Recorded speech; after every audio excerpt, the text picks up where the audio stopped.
At the same time, our 5-year contract's coming before you here in a minute. But glad we were able to do this. It's been we think that Fort Worth, a lot of towns have their own flavor. We think Fort Worth has more than most. Those words were first uttered 45 years ago when the actor Jimmy Stewart, who loved Fort Worth, had a lot of friends here, gave to the zoo, was active in aviation, and he did a voiceover for a promotional film for the city. Well, Tom Martins, who heads all our creative for Visit Fort Worth, working with Jessica Christopherson, our head of marketing, said we need to use that voice over our new commercial. So we've launched a new commercial called The Unexpected City. I think a lot of visitors, you'll agree with me, find a lot more here than they expected. And we're already getting a lot of PR, Ad Age, the national publications covered it. Visitors are checking out our website in, frankly, record numbers. And we wanted y'all to have some T-shirts. And really, the campaign's just getting started. You'll see more of that to come. Thank you for your support of the campaign, Councilman. Thanks so much. Thank you, Mitch. I have a remark. I'm sending pictures to your wife, so she'll know where you were today. Thank you, Councilwoman. Thank you. All right, let's move on. All right. Next, I'm going to call up Deanna Giordano to talk about the upcoming citywide job fair. Deanna. So Deanna Giordano, HR Director here with the City of Fort Worth, and I also think Fort Worth has flavor. We also have flavor in our career opportunities, and it's more than just the job. We say it's well working here. This is our second annual career fair that will be held on Saturday, April the 15th. It's from 9 to 2 p.m., and we're hosting it at the Tarrant County College South Campus. It's in their gym facility. We will actually be conducting on-site interviews for 7 different classifications. We have over 20 departments and offices from the city that will be represented on site. And we are encouraging all of you to tell your families, friends, everyone that may be watching to really reach out and participate in our citywide job fair to learn about all of the career opportunities that we have with the city of Fort Worth. I also want to just share for a very short duration from 10 to 11, we will also have a professional photographer on site that will do professional headshots for individuals. So individuals that are interested, come with your resume in hand, meet the different departments and offices, and learn about the various opportunities with the city of Fort Worth. Thank you. Thank you. Next, we'll turn to, excuse me, informal reports. The first informal report is on the emergency alert system available for Fort Worth residents, and Robert Medford is available if there are any questions. Just a rundown, for those that are tuning in, David, if we can get that. All right, looking for Robert. Is it here? All right, Valerie Washington's got it. Thanks, Val.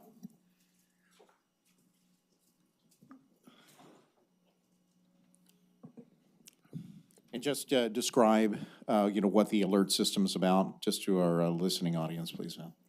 The alert system allows residents, visitors to sign up via a web-based software program to receive alerts of different kinds. They can receive weather alerts. I think there's weather alerts, alerts that would come from the water department, boil water alerts, but different alerts at different levels they can sign up to receive. So there's options as they log on to the website as to the type of alerts and the levels they want to receive. So signing up for the alert system is done only on the city website? You can access it through the website, but I also believe you can access it. I believe we have another portal outside of the city website, but honestly, let me double check and confirm that with you. But I thought there was an alternative website that you could use as well. All right. Okay, thank you. Oh, wait. Oh, I'm sorry, Michelle Good, actually. She's All right. been a big part of us getting the word out on this software. We actually got the unique URL, fortworthtexasalerts.gov, so they can go to that directly, and we also have a link on the website. Perfect. Thank you both. Thank you. Thank you. The next informal report is an update on the MedStar EMS reprioritization efforts, and Ken Simpson and Valerie Washington are available, and I think Councilmember Yes. Flores wanted to make some comments. Right, thank you, David. As you said, we're recognizing the Ken Simpsons with us virtually on WebEx. And let's see, we have Val, and who's joining you, Val? Is that Chief Davis? Is he here? He should be on his way. He will be joining, but I can go ahead and get started. Okay. Well, Val, for the purposes of our discussion, on reprioritization, please start us off and give us a little background on how this occurred, how it was recommended as part of the Citygate study, and the committee that was involved in getting this set up, please. Ken, do you want me to start it off, or do you want to? I can do that. That's fine. Can you hear me? Yes. All right. That's great. So, as you all are aware, part of the Citygate study recommended that we take a look at our priority 1 responses, which are our life-threatening, time-sensitive critical illnesses. Specifically, the suggestion was that bucket was too large, that we had too many calls falling into that. We talked with Citygate about the methodology to address that and try to get down a little bit lower to the truly time-sensitive, life-threatening medical issues by using things like the vital signs of the patients that we historically found for the different EMD codes as the calls were prioritized. Things like ongoing seizures and that sort of stuff. And using that methodology, we reprioritized the system. So again, that the priority 1 responses, when a priority 1 response came out, we had a pretty good indication that it was going to be a time-sensitive, life-threatening medical emergency, and that we needed to send all the possible resources we could to that to maximize the patient's opportunity for survival. We went live with that on March 1st. We took this recommendation before the EMS System Performance Committee, which is made up of interdisciplinary group of subject matter experts.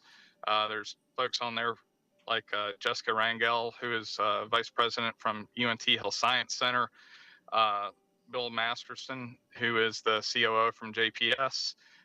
David Cook participates on that, who I think you all are familiar with. All our fire chiefs, or several of our system fire chiefs, also participate on that panel.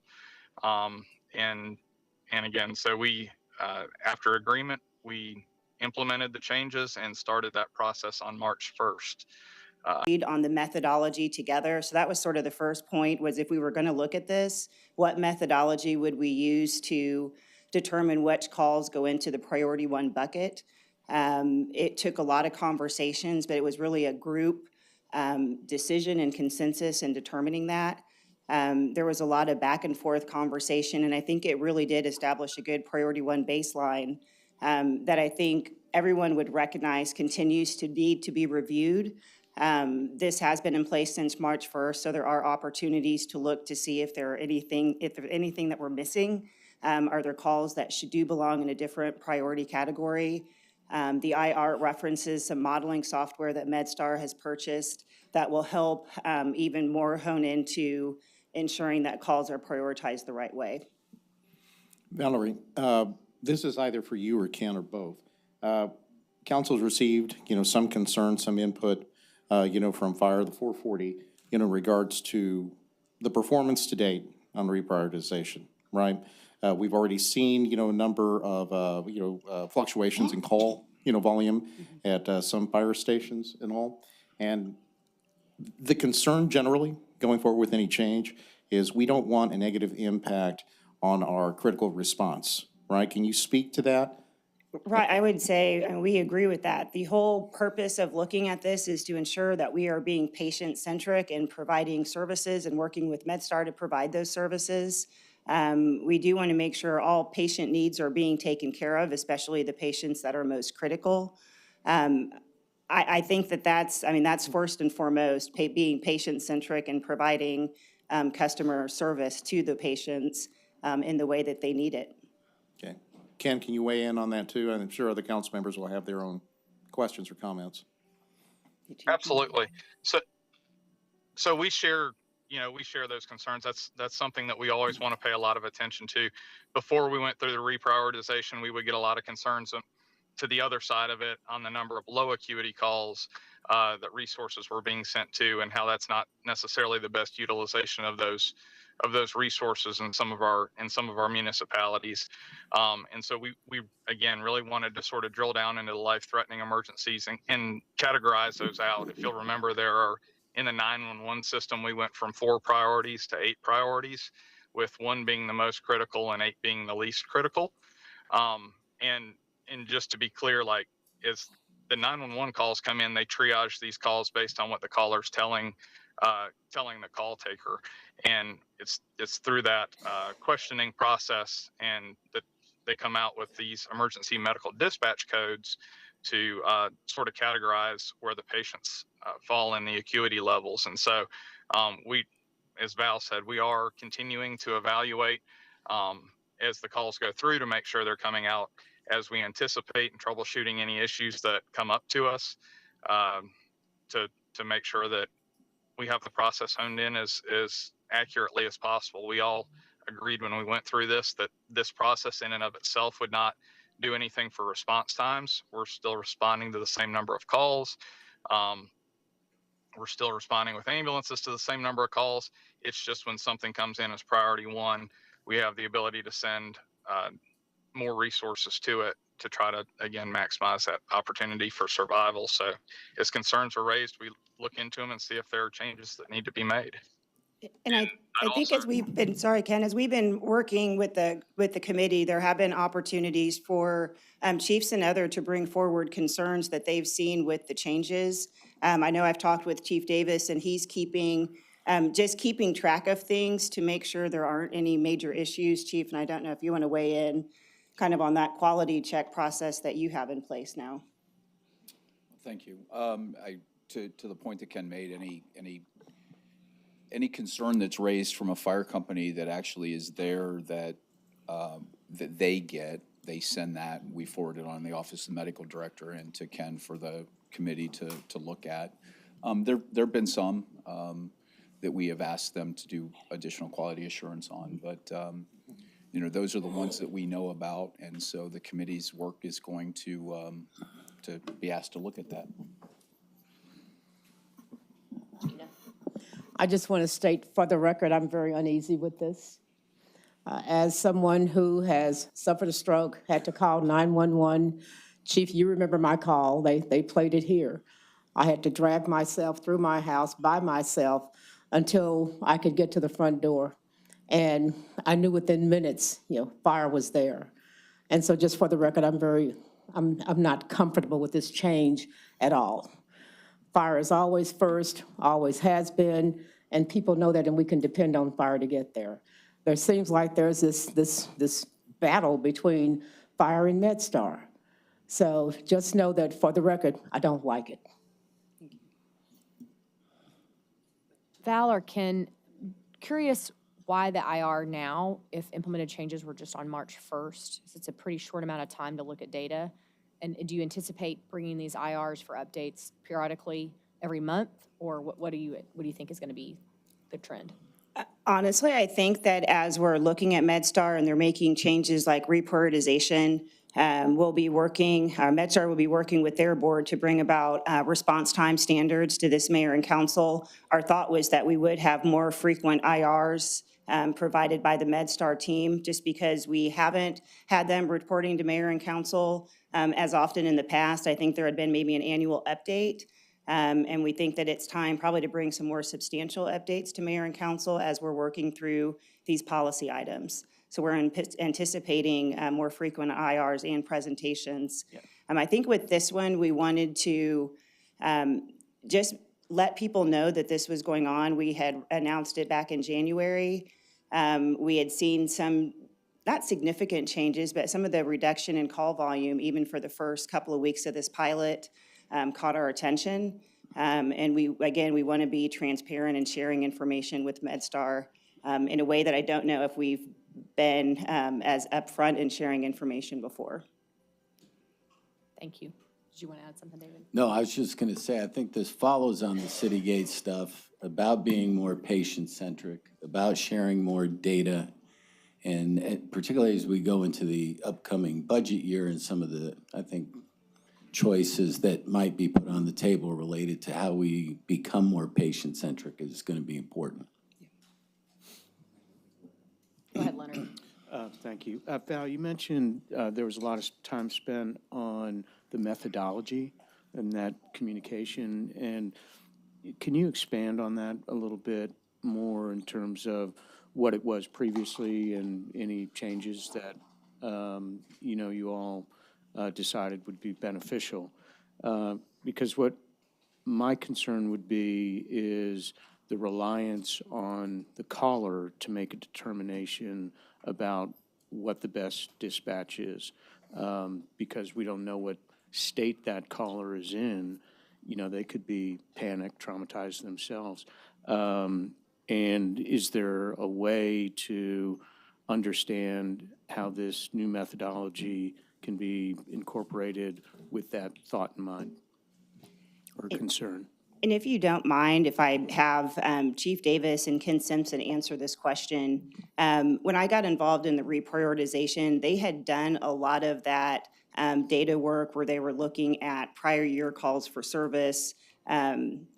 I think they looked at the different priority levels, which calls maybe should have been in a different priority level, but I think Ken and Chief Davis could provide a lot more detailed answer to that question. Ken, Chief? Yep. Does Ken want to start? Yeah. So to give a little bit of background, we use an internationally recognized emergency medical dispatch call triaging system, and it has standard questions that are asked as the caller calls 911, and to take them through essentially an algorithm that leads out to one of, I think it's it's 2,000 or 3,000 emergency medical dispatch determinants to help categorize those patients. And we've used this for probably 15 or 20 years, far before I came to MedStar. Previously, we had 4 categories, or 4 priorities rather, that these calls would fall into. 1 through 3 were emergency calls, 4 were interfacility. And I can't exactly speak to how those determinations were made, other than kind of what appeared to be the severity of the call on its face, basically how the emergency medical dispatch determinant was labeled. What Val mentioned was exactly right. We took 3 years worth of data and said, okay, here's how these calls came through the emergency medical dispatch system and what determinant they ended up in, and how did the patient end up when we actually got on scene. Were they stable? Were they unstable? We looked at vital signs. We looked at lights and sirens transport to the hospital. We looked at potentially life-saving interventions like putting a tube in their throat to help them breathe, defibrillating their heart to get their heart beating regularly, and look for commonalities in that, and then set thresholds like anything less than, I believe it was 5%. 5% or greater would fall in a priority 1 for ALS interventions, and we kind of went through the 8 priorities like that, and that's how we split those out. We talked with the committee about this. We ran several different versions, and that's how we ended up with the 1 through 8 priorities. And and like I said, the methodology, the foundation for this is that emergency medical dispatch triaging program that is used internationally. A lot of other EMS agencies as well. There are other brands that do very similar things, but it's a pretty standard practice in the EMS industry.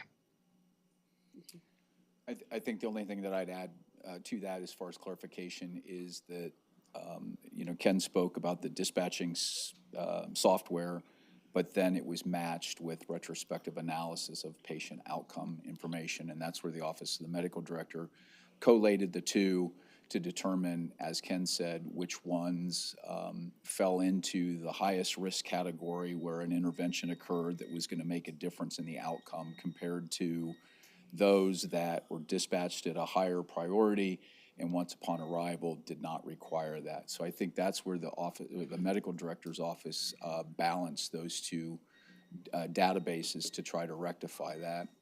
The additional point that I'd make that is, to Ken's point, there were 3 priorities previously. They added priorities. Primarily, I think you'd agree with me, and feel free if you don't, is that a lot of that had to do with the national conversation about trying to reduce lights and siren use in ambulances. So some of these responses now are two categories, basically, of similar call types. One where lights and sirens would be used by the ambulance service. One would be where they would not use lights and siren and drive with the flow of traffic. You want to add anything to that, Ken? It certainly separates that out with the lights and sirens and the not lights and sirens. They did have different criteria as far as vital signs and lights and sirens transport to the hospital. We did end up with more priorities, really trying to make sure that we had met all the responses. As an example, priority 4s are lights and sirens response to motor vehicle accidents, mostly for scene safety issues and things like that. So there was also the effect of, if it's a low acuity patient, it doesn't make a lot of sense to respond lights and sirens to them. So just one follow-up, if I could. So the determination about what to be dispatched, is that being done by a person or an algorithm? A person puts the caller through an algorithm. So it's a computer program the answers are typed in and it comes out with a specific emergency medical dispatch determinant. So the algorithm is aiding and then, I guess, telling the operator what to do? So yes, in principle, yes, and that's happening at the MedStar end.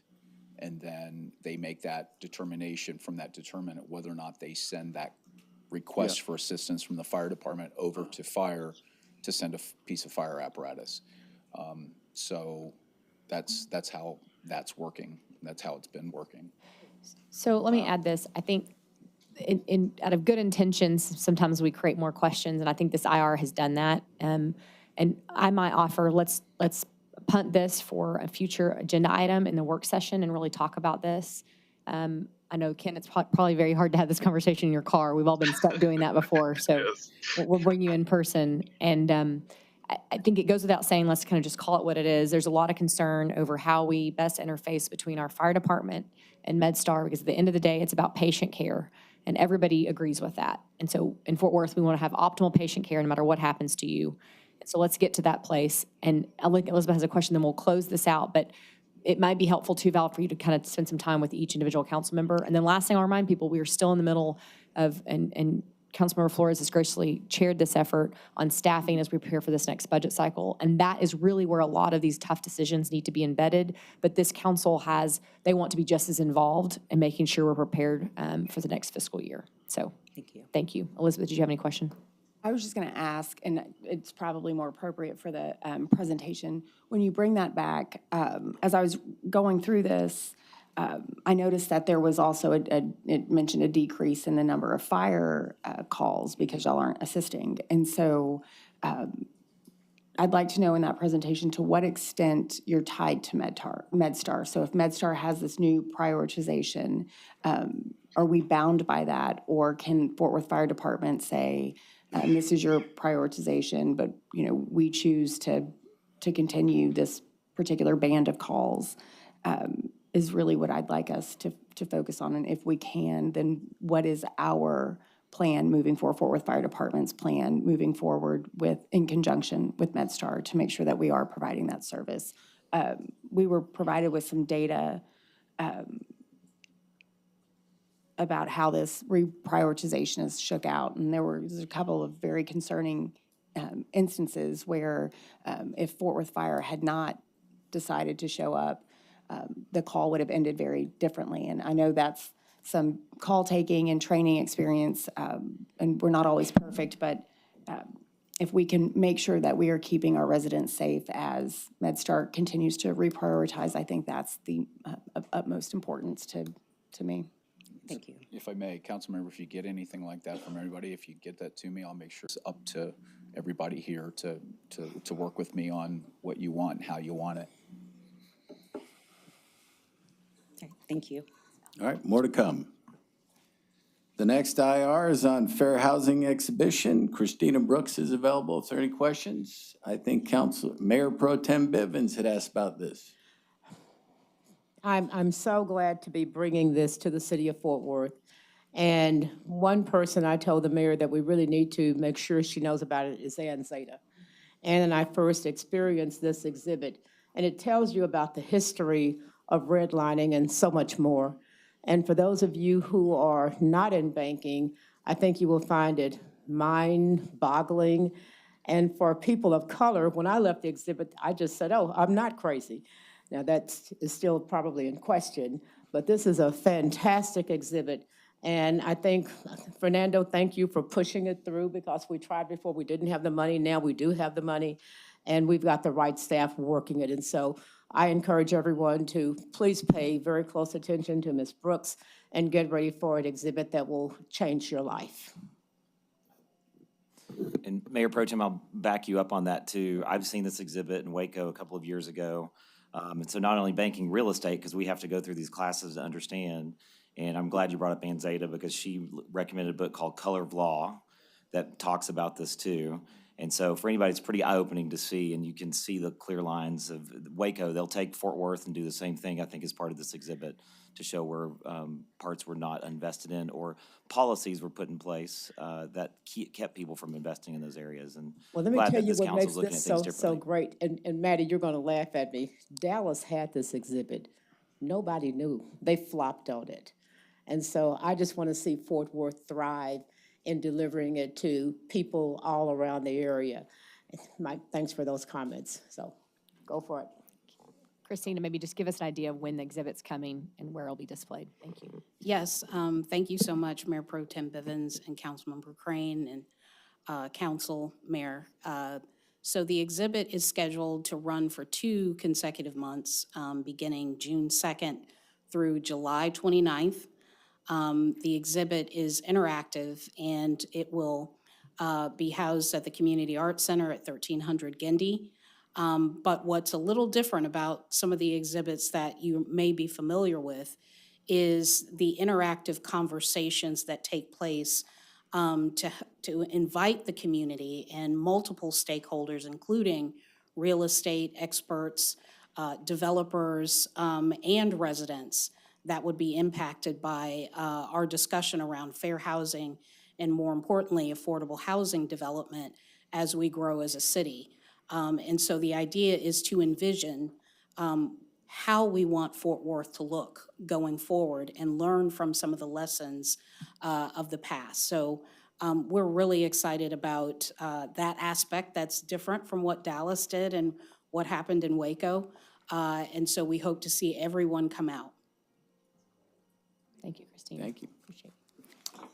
Next informal report is on the Fort Worth Public Library Fill the Bag event. And Manya Shore is available if there are any questions. Let's hear from Manya. Let's work her as much as we can before she leaves here. Congratulations, Manya. And what's your last name now? Hi, everyone. Manya Shore, Fort Worth Public Library Director. Yes, I've had a momentous month, that's for sure. Well, if there's one problem that all public libraries have, is that we don't know what to do with all the books. And this isn't a problem that people understand. They think we buy them and keep them forever, but that's just not possible, right? We don't have space. New books are coming out all the time, and so it's always a challenge to figure out what to do with them because we don't want to throw them away. So we work with a third-party vendor for our adult books and DVDs and things like that. They sell them online. We get money back for that. Children's books do not sell. So we decided we would try to solve a problem for our educators in their classroom libraries, because we all know that classroom libraries never have enough books, and teachers often spend their own money on their classroom libraries. So I'm a little nervous, isn't that funny? It's like the first time I was up here in front of all of you. So in December and then again in February, we hosted something called Fill the Bag. And this was an event masterminded by our new Education and Outreach Department, where we welcomed educators, so that could be teachers, daycare providers, college professors, school librarians, anyone who educates our kids all the way up through college can come and fill a bag for free. And as you can see in the IR, the one that we had at the end of February, We supplied 663 educators with books for their classrooms. That was over 20,000 books that we gave away, which was a 100% increase from the first time we did it. And we signed up almost 100 educators for our special educator library card. We're going to do it again in August. So if you're an educator, please keep an eye out for our announcement. We want to fill your classroom libraries with books. Thank you very much. That's great, Manya. Thank you. Any questions for Manya? Not even one hard question for Manya? Nothing? Okay, you're off easy. Thank you so much. Thank you all. Thank you. Next informal report is the January 2023 sales tax update, and Richard Zavala is available if there are any questions. All right. Next informal report is a management diversity review update, and Deanna Giordano is available if there are any questions. I have just one follow-up.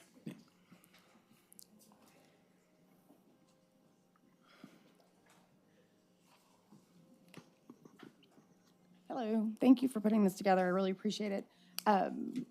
There's a lot of really great information here, and so I'd like the next step in this process to be an evaluation of, or a comparison of how those different bands are paid to make sure that we are, that we have equal pay amongst all of our employees in similar bands across the departments and across the positions. Specifically, I'd like us to look to make sure that we're paying women and minorities at the same level that we're paying our white male employees. Okay. Thank you. Thank you. The next informal report is to authorize an amendment to an economic development program agreement with American Airlines. And Robert Stearns is available if there are any questions. We're rolling. Next informal report is a contract amendment with CDFI Friendly America. And again, Robert Stearns is available if there are any questions. Next up is an update on the fiscal year 2023 mid-year adjustments for operating PIDs and the tourism PID. And once again, Robert Stearns is available if there are any questions. All right. Turning to police, the next one is assistance available to officers after critical police incidents and traumatic events, and Captain Williams is available if there are any questions. Captain Williams.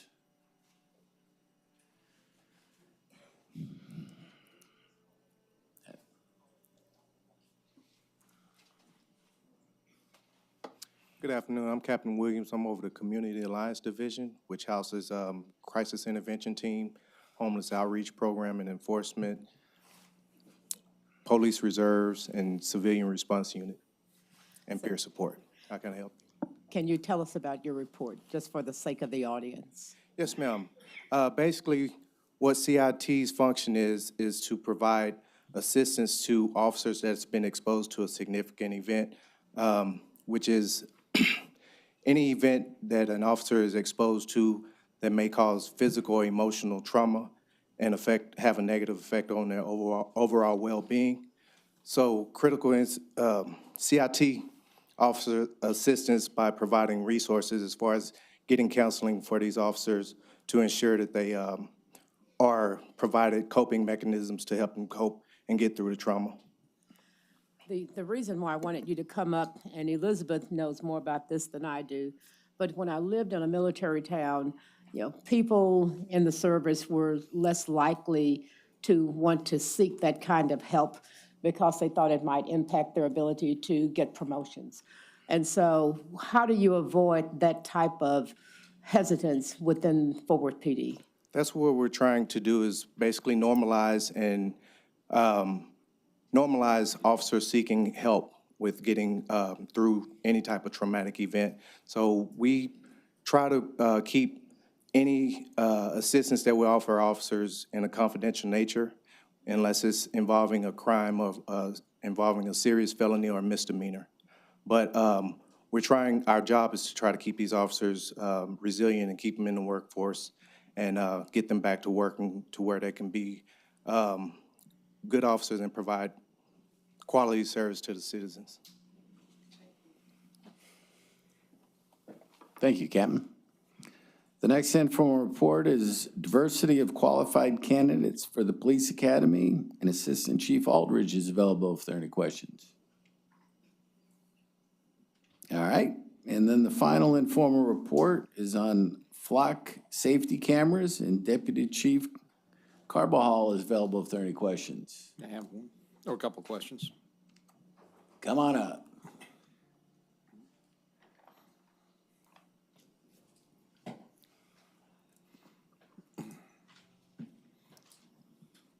Good afternoon. Dave Carbajal, Deputy Chief over Tactical Command. Thank you, Deputy Chief. Just a couple of things. One, let's start off with a clarification, just so that, again, our viewing public understands. The contract that the city of Fort Worth has with Flock to provide the security cameras, it's for the service. It's like a subscription. It does not involve us purchasing hardware per se that we would have to upgrade as technology improves, correct? No, sir. Correct. Each year, we pay for each individual camera or the software attached to it. And if we decide that's not the direction that we want to go, then we can certainly go another direction. Okay. And just to give you an opportunity to expound on the success so far that we've had with Flock cameras in reducing some of our crimes, I know that in talking to PD, it was able to make vast improvements, the recovery of stolen vehicles, for example. HOAs and other neighborhood organizations that have adopted use of Flock cameras have reported, decreases, in property crime. Can you expound on that, please? Absolutely. It's a great program because what it does is it allows us to do the things like you just talked about, get stolen vehicles, get felons in custody, stop the people that we need to stop. But the best part about it is we touch nobody else. So we're just going after the people that really need to get stopped and never have to come into anyone else's life that doesn't, we have a very strong suspicion that we need to speak to them. So that's the beauty of it, in my opinion. Okay. And then the last question that I have for you, as part of the City of Fort Worth contract, and I don't know the answer to this, there's a feature, I think it's called advanced search, that can be added, to the suite, services provided. Does the police department have that? Do we pay for that advanced search option? We have a really robust search system, and I'd have to check on that particular one, but we can enter anyone's license plate in there if it's someone we believe is involved in a crime or a car we believe is involved in a crime. And here just in the Metroplex, we have access to in the neighborhood of 1,000 cameras. And if we want to search, we can search nationwide. So as far as I know, we're very happy with the search system that we do have. But if that's another one we need to look into, I can certainly go back and ask and get back to you, Councilman.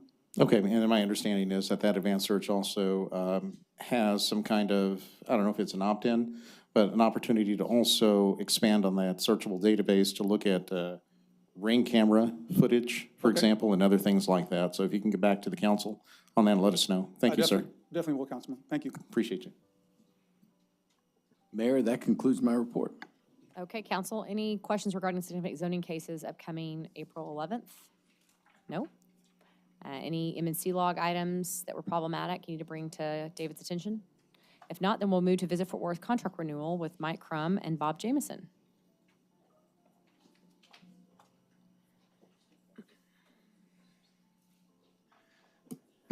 Thank you, Mayor. Good afternoon, members of the council. We're going to start today's presentation with a little bit of context. And this will help you understand where we've been with the Culture and Tourism Funds, where we are at the moment, and where we hope to go. If there is one thing that you remember from today's presentations, is that none of the things that we are talking to you about today utilize either property tax or sales tax. Every investment that we plan to make, that we propose to make, that we'll be talking to you about making over the next several months comes from either our visitors through hotel occupancy tax or through the users of our facilities through user-based fees. So there will be a quiz on that later. Keep that in mind. All right, so where have we been? Everybody knows that the Culture and Tourism Funds were the poster child for the impact of the pandemic on the city of Fort Worth. The bottom fell out of the travel industry, and thus the bottom fell out of hospitality tax collections. And it took a while for the industry to start recovering, which it did in late 2021. We are now in a place where we see growth and stability in those occupancy tax revenue streams. And so now we can start in earnest to talk about how to make investments in Fort Worth's visitor economy, which I'll remind you is worth $3 billion a year and supports over 30,000 jobs in this community. Quick overview of the Culture and Tourism Funds. There are 5 funds. They are primarily supported by hotel occupancy tax in some form or fashion. They support 7 businesses that the city is involved in. How do we use that money? First of all, we use it for operations and capital maintenance for the convention center and for the Will Rogers complex. We also cover the city's debt service obligations for Will Rogers, the convention center, and for the city's portion of the Dickies Arena project. We support Visit Fort Worth through our culture and tourism funds, and we also provide incentives for hotel development, like your recent approval of the expansion of the Omni to 1,000 rooms. If you're thinking about how the dollars are distributed, this gives you a good sense of, at least in FY23, what we're spending and where we're spending it and where the money is coming from.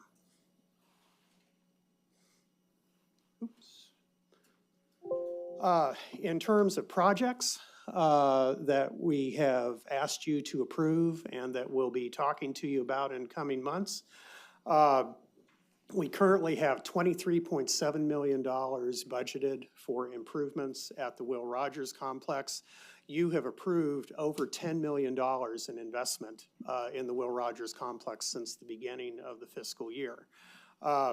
We're about to sell the debt to fully fund the first phase of renovation for the convention center. We're going to the market in May with a package that $43 million of which is to go towards phase 1 of the convention center project. The Omni Hotel expansion, again, a project that you approved some months ago, will require $53 million in 2026. And then today, we're here to talk about the opportunity to rebuild the sheep and swine barn at the Will Rogers complex, and we'll be coming to you in coming months with a conversation about other investments in the Will Rogers complex, which sorely needs it. And then then we have to have a conversation about cracking the big nut, which is phase 2 of the convention center expansion. And just to give you kind of degree of difficulty in that, when I arrived in Fort Worth in 2019, the total cost of that project was $377 million. So things have changed considerably over the past 4 years. So where do we go from here? So today we're going to talk to you about the Visit Fort Worth contract, which again is an investment coming out of culture and tourism. We'll be talking about our public-private partnership to rebuild the sheep and swine barn. And then as noted earlier, we'll be having future conversations about investment in the Will Rogers Memorial Center and how to fund phase 2 of the convention center. We have an approach on that. We think that it involves bumping the occupancy tax by another 2 points. There's a lot of ground to cover before we make a final recommendation to you on that, but look for us to continue this conversation over the summer. Any questions on setting the table? Questions or comments from council? Maybe just a thank you to you and your team, Mike, and to David. I know that these are hard decisions. Seems like a lot of money. But again, to reiterate, this is not revenues from our taxpayers here locally. This is our visitor tourism money that's on the table. And these are projects, while they may feel like they're concentrated in District 7 and District 9, these are huge projects for the entire city. And so I know that your team's been very thoughtful.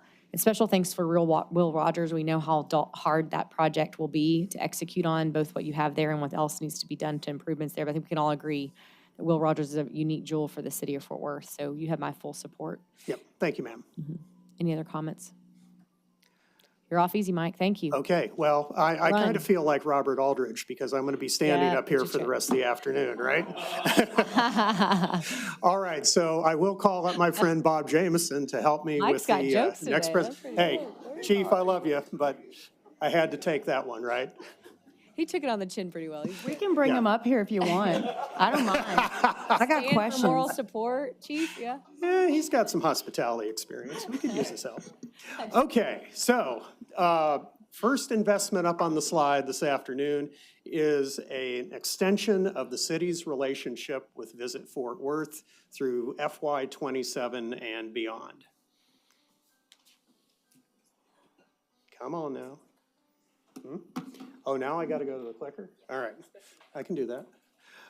Okay, so what we're going to talk about is that Visit Fort Worth's agreement with the city expired on September 30th of 2022. We have not been operating without a contract. We have been operating under a one-year contract extension. Subject to your approval, we have negotiated an agreement to extend the relationship. And our proposal, and you'll see why in just a minute, is to have the new agreement supersede the contract extension. Bob? Well, let me start out by saying, I appreciate the long-standing confidence and support that we have gotten from this body, and certainly the collaboration that has come in the conversations that I've had with David Cook and his team, Mike in particular as a partner for Visit Fort Worth, and as we have spent a good amount of time talking about this particular agreement, reflecting on the fact that it was 10 years ago that Susan Alanis and I negotiated the agreement that we're changing somewhat. We're updating it because the world is, of course, a different place. And the world of tourism and promotion of tourism is a different place. And we want to make sure that this is reflective of the work of the organization today and really speaks to those things that are part of our expanded mission. The foundation that was laid in that agreement allowed for us to grow our efforts and to reach further and to impact more people relative to, Fort Worth's story. And we want to make sure that that effort continues. As Mike had said in his earlier presentation, there are a couple of key statistics up there in front of you. The $3 billion in visitor spending and the 30,000 residents that are employed by the industry. All of this, aligns with what we think is a major focus for our city in terms of its quality of life. And, as we have shared with you, our focus is on leisure travel, it's on convention travel. We have expanded substantially into the sports world, and we have also expanded greatly into film as well as music, and our efforts now touch, the entire city limits, in ways that they not always done. And I think we're telling a much more representative story of the citizens of this community and the attributes of the city, and we're talking to a much broader audience in the process. So what are we trying to accomplish with the contract? First of all, we want to update the agreement to reflect what it's like to operate in destination marketing today and in the future. We need to elevate Fort Worth's capacity to market and sell Fort Worth as a destination. The growth of Fort Worth as a visitor destination is reflective of the growth of Fort Worth in general. We're not anybody's kid brother anymore. And this community is moving out from under whatever shadow you want to call it, and needs to be able to stand on its own 2 feet like the 12th largest city in the United States should. We need to try and address Visit Fort Worth's short-term financial needs while balancing those needs up against other demands on culture and tourism, as we just talked about. And also, we need to continue to look at and embrace the opportunities to consolidate operations between Visit Fort Worth and the Public Events Department, as was described in the 2019 governance study. And Gina and Carlos, I think you're the only two members of council who heard that study, so we need to get that out to everyone in the room. So, this is that lays out our current funding, in fiscal '23. And so core Convention and Visitor Bureau, core Visit Fort Worth activities are covered by the $10,834,000. There is additionally recognized in our contract a special public facilities fund, and that assists in ensuring that we are incenting meeting planners to use the convention center, and it provides other customer client support out at Will Rogers. There is the cost of the Fort Worth Herd, which we manage. Not covered in this contract, but covered in another contract is the Tourism Public Improvement District. And so we do have additional funding that is available to us in the form of $5,400,000, which gives us a total of $18 million and change. Incenting means that if a client is coming in and they're trying to make a decision about where they're going to meet, and they're contrasting the costs in Fort Worth versus the costs in anywhere else, and we've got the opportunity to perhaps lower the costs of the rental space at the convention center, then this is a fund that does that. So essentially, this money is in our care. We make decisions of it as part of the negotiation of a presentation or a bid to but as we write that check, it flows right back to Mike and back into the city coffers. So. I have a question about the herd real quick, and you may or may not know the answer to this, but do you know what the minimum pay we pay for the men and women that work the Longhorn? We're at $17 an hour now. Okay. Okay, thank you. Yes. Well, that doesn't take much. I think it's 17 cents an hour that we make.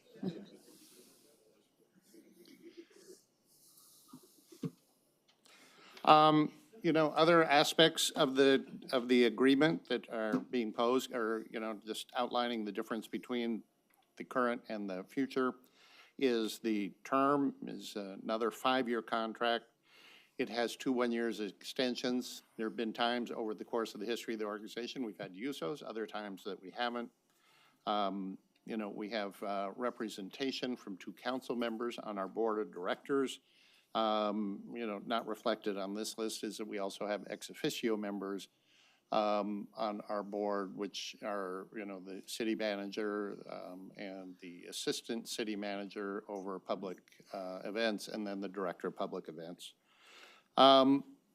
When we negotiated this 1-year extension, Mike and I and our respective teams really looked at simplifying the key performance items, the KPIs, because we had 34 items on there, and it's really hard to focus, when you've got a list as long as your arm. And we really targeted the 15 that align specifically between the 2 organizations, and so I think that is a better representation of our respective efforts in order to keep that building busy and to keep the hotels full. It says in the scope of services, that current agreement, we are responsible for sales and marketing for the convention center and Will Rogers. Frankly, Will Rogers has a very specialized client for the most part. We don't have that expertise, so we have softened our responsibility for the sales effort. We certainly have support responsibilities for those clients, but this is really a reflection of the actual practice of how that facility is sold as opposed to the language that was previously in the contract. So, Okay, so let's talk about the financial aspect of the agreement. Where you're going to see change is first of all in sports, where we double the amount of incentive dollars that we use to fund Visit Fort Worth. Again, we've had great success in sports over the past several years, so we're going to continue with that investment.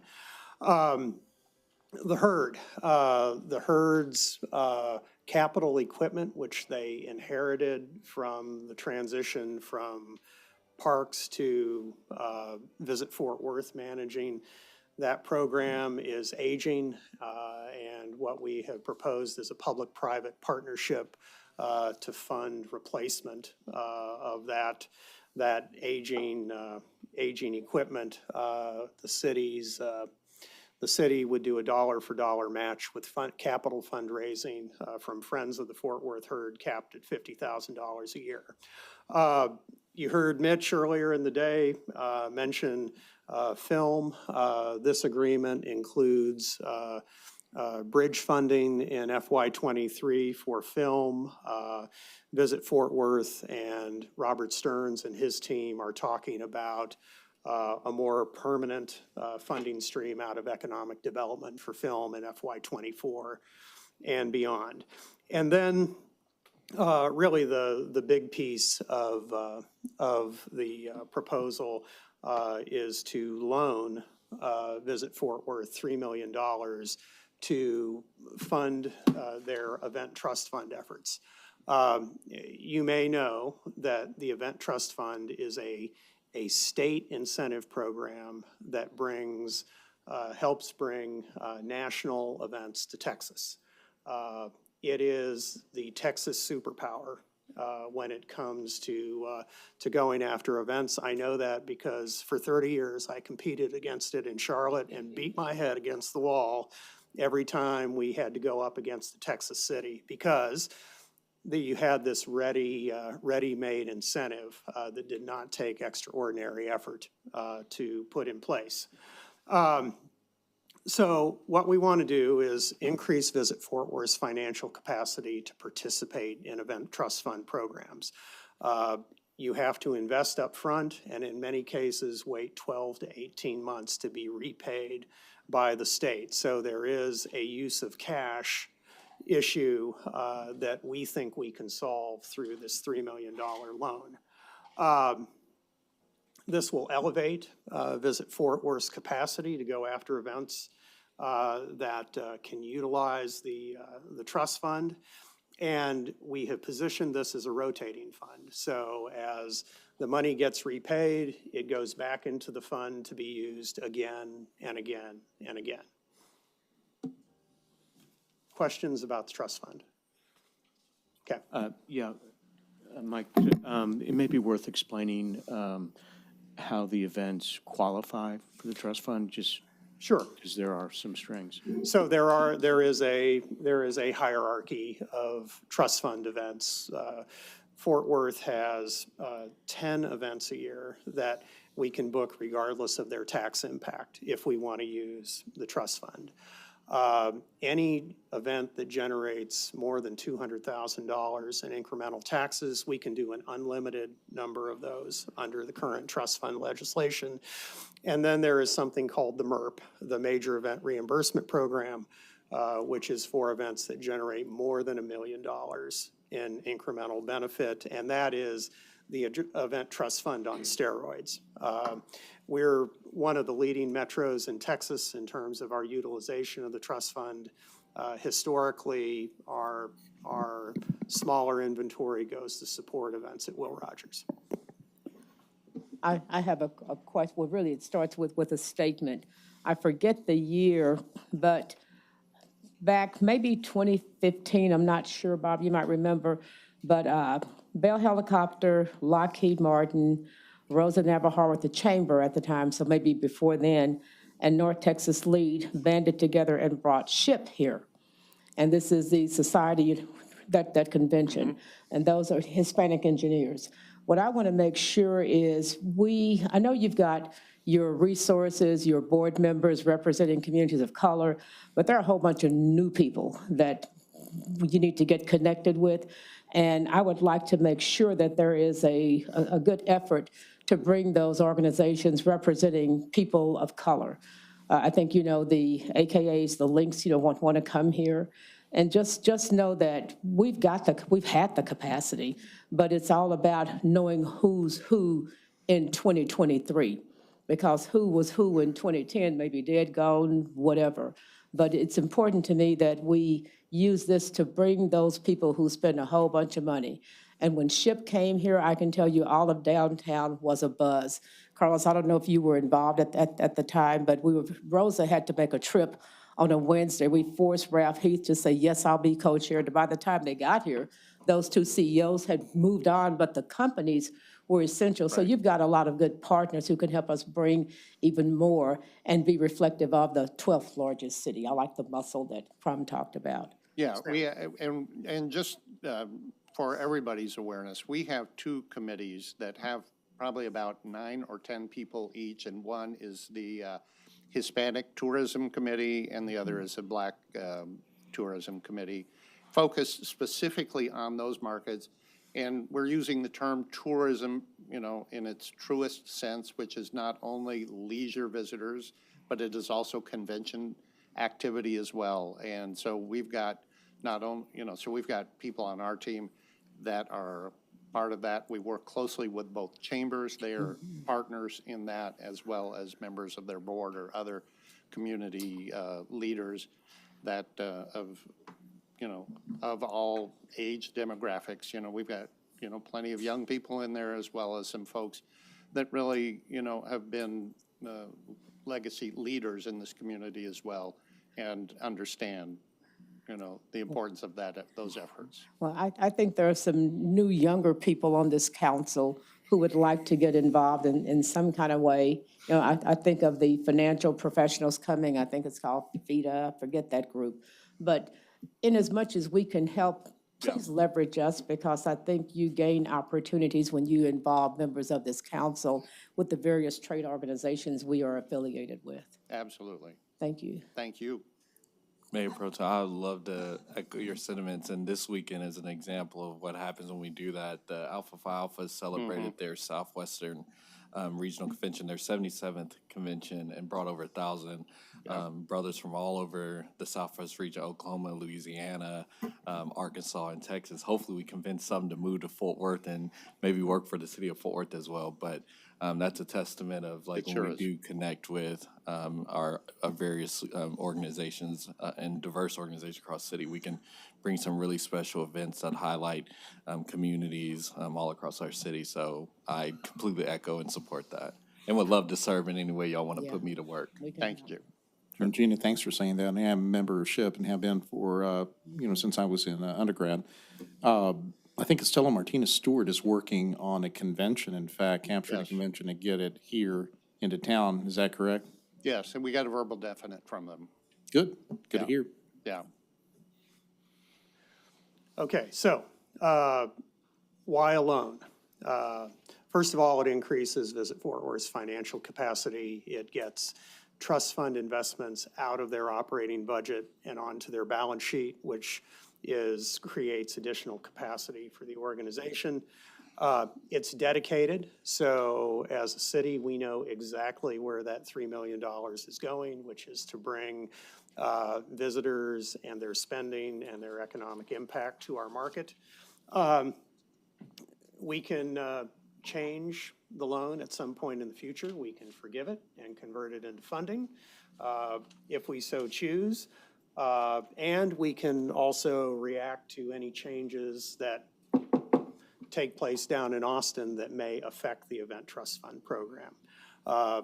Bob has run this concept by his executive committee, and I believe we're good to go with it. Yeah. Okay. So what we've provided for you on the next 3 slides are a couple of looks at the funding for competitors. Let me just say on these particular slides, these represent data off of their 2019 990s. We have, you know, we have more current numbers for some of these cities that we can provide to you, but it just gives you an idea of, you know, Arlington, Austin's, San Antonio's, Dallas's, and Houston's funding levels. You know, the Austin is at this point really at about 18 million as well. That is without a tourism public improvement district. They're getting a tourism public improvement district, so that'll probably put them at 23, 24 million dollars. San Antonio has a tourism public improvement district, as does Dallas. Houston does not. So, so those are Texas competitors. And then just looking real quickly at, you know, at a list of other cities to whom we lose business or compete with on a regular basis. And you can see their funding levels as well. Most of those numbers are fairly similar because, you know, from 2019 to 2023 because of the impact of the pandemic. I would, but it just tells you that it is a very noisy marketplace. It is a very competitive marketplace, and you know, and hopefully you're confident that we're putting the funding to good use. Last page is one of the largest cities, and you can just see where we fall in the, you know, in that midst. Again, 2019 990 filings. So, any questions on any of that? So the source of the funding for the Visit Fort Worth contract is our 7% occupancy tax, what we call Fund 20101. And here, just we make the point that the $3 million is a one-time dip into that fund and does not negatively impact our capacity to meet our other obligations that come out of the 7%. So we are essentially done negotiating the agreement. We're here today to brief you on the core deal points. This is currently scheduled to come before you as an M&C on April 25th. With that, we'll take your questions. Questions from council? Nope. Looks great. Thank you both. Great. Thank you. Appreciate it.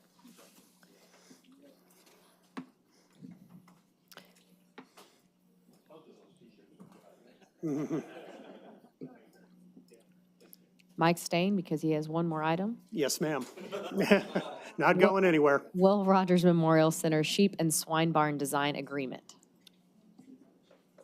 Coming up.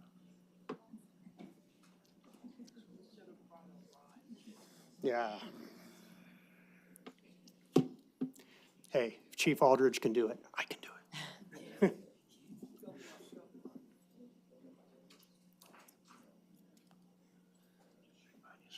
You good? Take your time. Okay, so while we're loading this up, one of the things that I would start with observing is that what we're going to talk to you about now is one of those extraordinary partnerships that I think makes Fort Worth special. Usually, when you're in my seat as the venue manager, and you have a core tenant, the caliber of the Fort Worth Stock Show and Rodeo, it tends to be a one-way relationship where if the tenant is not happy, they will come into your office and pound the table and maybe yell a little bit, and if things are bad enough, perhaps threaten to move. That is not the partner that we have in today's proposal, and so. Yep.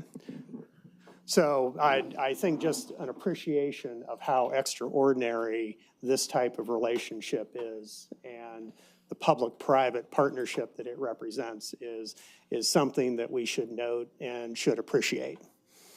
Do I have to keep talking? Okay, so so what we have today is that the Stock Show and Rodeo and its supporting organization, Event Facilities Fort Worth, have approached the city to fund the next phase of barn renovation projects, which includes a rebuild of the sheep and swine barn at the Will Rogers Memorial Center. This is an opportunity, both for the stock show and for the Will Rogers Complex, to increase the quantity and the quality of the events that are hosted at the venue. We good? Oh, cool. Let's catch up. Okay, the other thing that we need to realize is we've been here before. So we have done agreements very, very similar to this to renovate Cattle Barns 1 and 2 and build the Will Rogers Memorial Center Tower Promenade.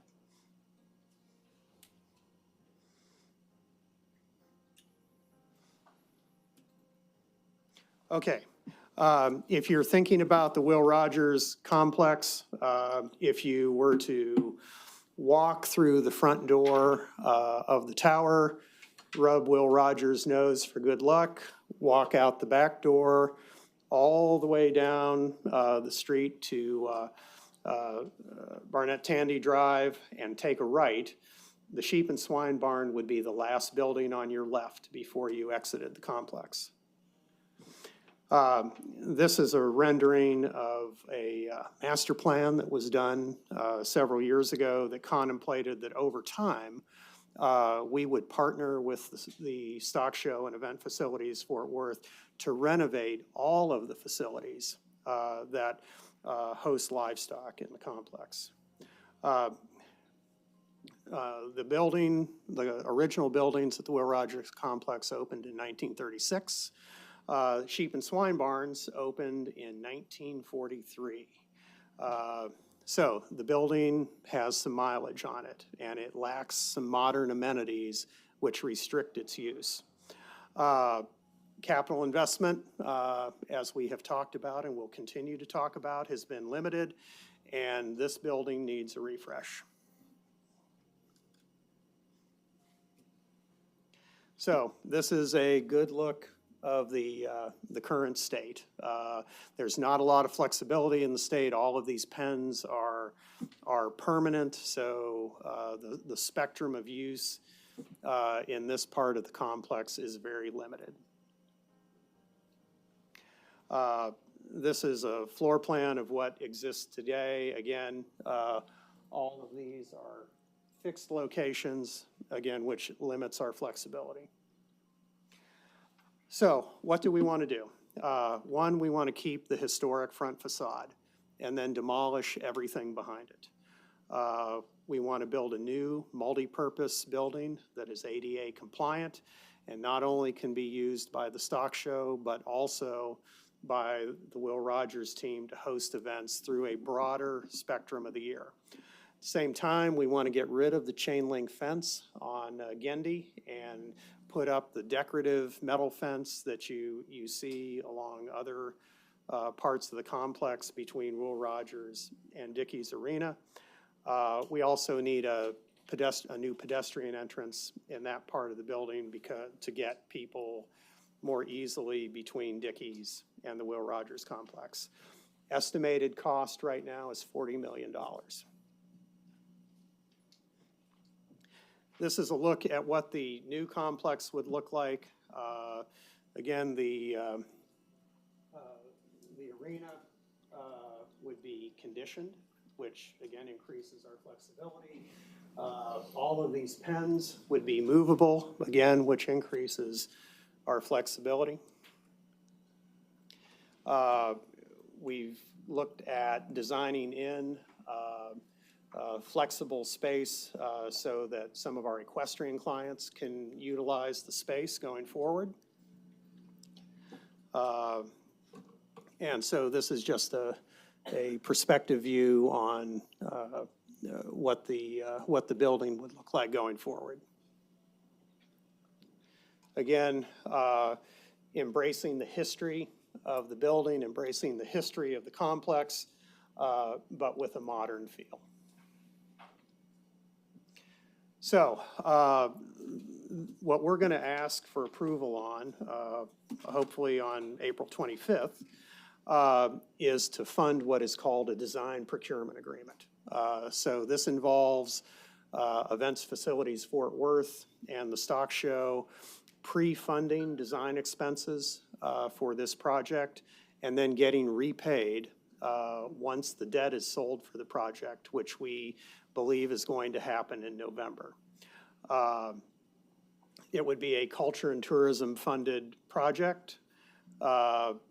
Construction would take place starting the day after the 24 stock show and ending before the 25 stock show. And then the unique piece of this is that the city and Events Facilities Fort Worth would share equally in the debt service payments on an annual basis. Again, very similar to the agreements that we've done before. After the design procurement agreement, then we will negotiate an extension of the stock show's lease of the Will Rogers complex, which will include that debt obligation. We're here to talk to you today about this. Our goal is to have an M&C in front of you on April 25th. Coming out of that, then we'll negotiate the lease extension. One thing that we will probably be back to you with sometime during the summer, as we did with phase one of the convention center project, is some temporary contracting, some temporary funding capacity, because we have a concern that there are long lead items that we're going to have to order this year in order to have them next year in time for construction. We'll sell the debt in November, start the project in February, and one way or the other be done before the 25 stock show. With that, we'll take your questions. We have a couple subject matter experts in the back who have been very patient today. So if you have any questions to them, I'm sure they'd be happy to The come only up as question well. I have for Matt and Brad is why aren't they in the home building business? I've talked to a few friends whose house is under construction for 2 or 3 years, and if y'all can do that in 1 year, that's very impressive. So, looks great to me. Any questions from council? Leonard, anything from you? I know you've been really involved in all this. You feel good about it? No, I just would comment, thank you, Mike, and Matt and Brad's leadership on this has just been tremendous, and the vision that they have as just a piece of the puzzle out there that's so important is just only going to improve it for, you know, the next 50, 100 years that we're going to make use of it. So it's exciting. It's really exciting and needed is, I think, the most important point. Absolutely. Okay. Thank you, Mike. We appreciate you. Thank you. Brad, Matt, thanks for your team for being here today. We appreciate you. Okay, we're now moving to the briefing on the boards and commission transition recommendations following the May 2023 election. I think Dennis is going to present along with Jeanette.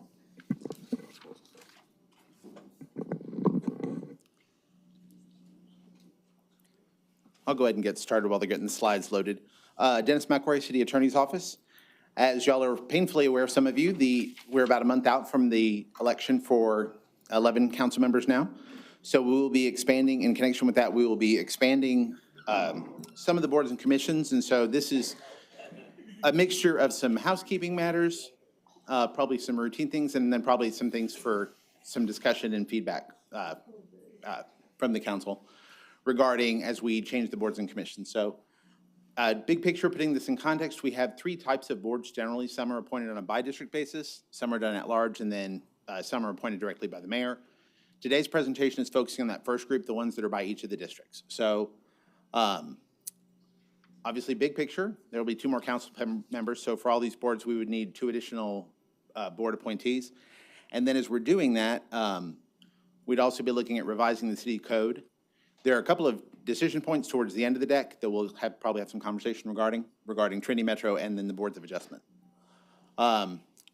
9 to 11, this is pretty straightforward. All of your advisory boards that have a per district representation, aviation, libraries, parks, the recommendation would be to increase those from 9 to 11. Same with all of the city created corporations where all of you sit on the board. So the revising the city code, since we're going into the city code anyway to amend from 9 to 11, we're proposing some cleanup. There's an article in the city code regarding boards and commissions, and it's got some general rules, and 1 or 2 of the board formation instruments, ordinances are there, but not all of them. So we'd be proposing moving the basic this is the board, this is what it does, this is how many people, all into that one spot, so that a member of the public who wants to see what our by-district boards are can go to one spot. And then we'd be also looking at kind of beefing up the general rules that apply to all the boards and commissions. The city secretary's office has brought on Tammy Castillo, who is focused specifically on boards and commissions, which has allowed them to kind of beef up their efforts on board training, board materials. And so we'd be looking, what's proposed is we'd be bringing back an ordinance to amend the city code for those changes on the boards and commissions, and then also to charge the city secretary's office with developing training materials, ensuring all the board members are trained, developing standardized attendance. Currently, the attendance on the boards is somewhat, well, records of the attendance are somewhat dependent upon the staff liaisons. So having Tammy and the city secretaries as a centralized point, they'll provide better information, give the departmental liaisons for these boards the tools so they can keep better attendance and keep y'all updated on a regular basis, so you know if you have a board where your member is not appearing. And then the first point where I think there might be some conversation is there was also a request for the city secretary's office to take a stab at general rules of decorum for the board members and the folks attending the board. The city council, we sort of look to the city council rules of procedure, which have general rules of decorum. You know, don't be abusive, be respectful of other people, you're there to address the body, those kind of things. So the city code provision will simply say the city secretary shall promulgate. And then Jeanette's already started doing some consideration on that matter. And the idea is just so that everyone knows the rules of the road for these boards and commissions. So one of the questions, one of the issues that's come up in some recent appointments is concerns about the lack of visibility, where something will just appear on the city council's business agenda for an appointment, and other members of the council aren't aware that it's coming forward. They're often last minute. So just to increase visibility and transparency, what we're proposing is that if at a business meeting, say next week on the 11th, if you had a proposed nomination the week before as part of the council grid, the thing you see asking about MNCs, there'd also be a one-page report saying these are the appointees for next week. So it's really just to enhance awareness and visibility, and also, frankly, it helps the MNC Center because they have some advanced planning and they're not having to make last-minute changes on a Friday for the immediately following Tuesday.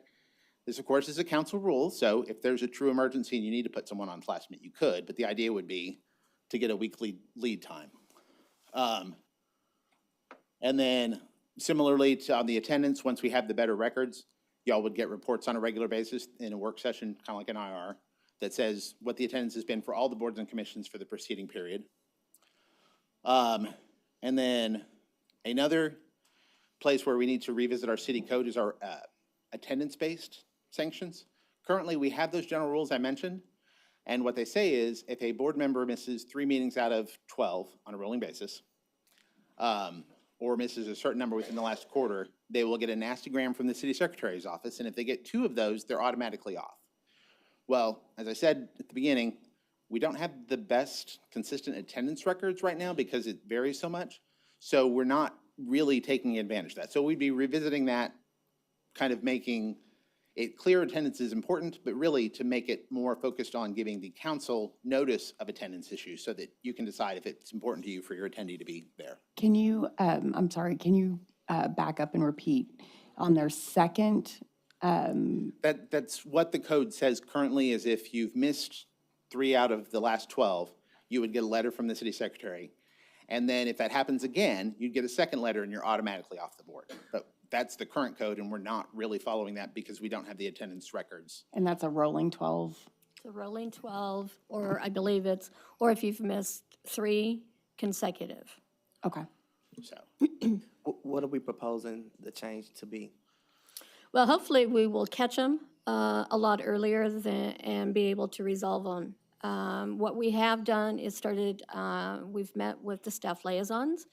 And so we've already implemented having them turn in their attendance reports within 24 hours after the meeting, so that we can keep track of them and we can give you all notice up front if one of your appointees is having some issues, so that you could reach out to them in advance before we get to a situation where we're looking at if is someone being removed. Typically, and what other cities have done is, my office isn't necessarily involved in the removal process. My office is more involved in working with you and the board member to either resolve the problem or find a replacement. So it's a little more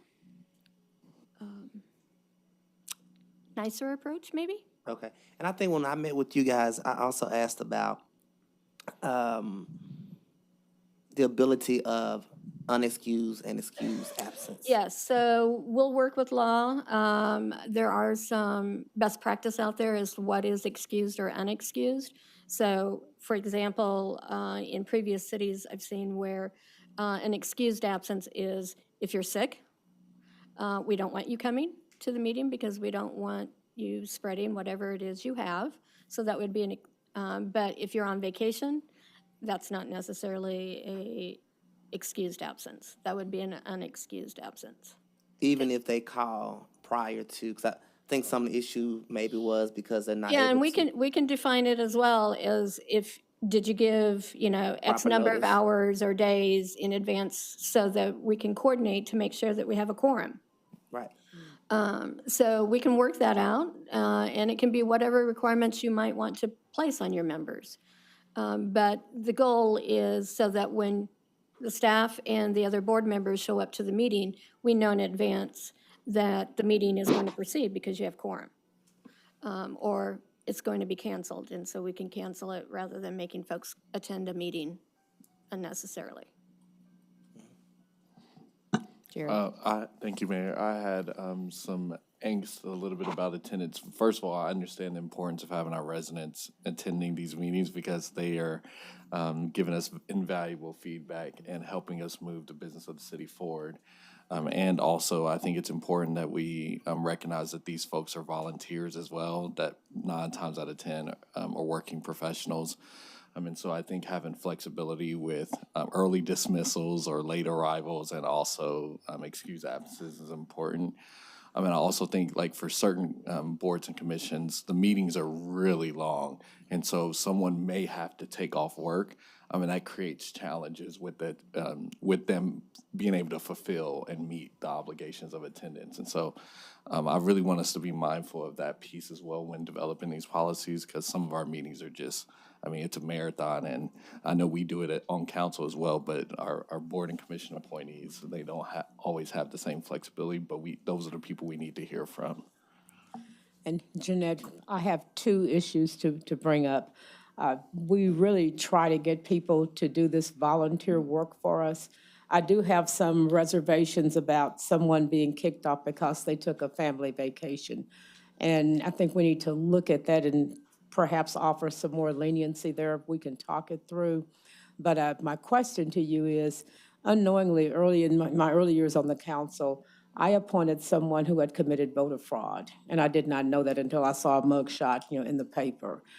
We were able to change the application process so that if any type of activity like that was in this person's background, it would trigger action on your part in your office. Do you still have that trigger mechanism so that if there is, criminality in somebody's background, we'll at least know? We do have a question on the application. I don't remember exactly how it's worded off the top of my head. As long as There it's is a still there. question on the application about, As long as it's there, it's okay. But that's the reason why I was put yes, there, because to trigger after we something. talked, I went back and looked, and there is that question. Okay, thank you. I just want to say, well, I appreciate the distinction between whether the absence was excused or unexcused. I don't really know that it's applicable here because, whether someone is sick or they just were on vacation, they weren't able to attend the meeting. I think the question as to why really should be between the council person that appointed them and that board member, for the council person to make a determination if they feel like they are adequately representing the residents of District 9 or, whichever appointed district on that particular board. And so I don't know that the distinction is important to me, really just the overall attendance, because at the end of the day, say if someone became, had a severe illness, Yes. sympathize for them, for sure, but we also have to continue to do the business of the city. And so the distinction doesn't matter to me. I really would just like to know so that we can have that conversation. And then right now, that removal is by right, even though we're not enforcing it, correct? Like it's automatic, council person doesn't have any, if we were to enforce it the way it's written now, yes? Yes, Yes. that is the way that it's structured currently. Okay.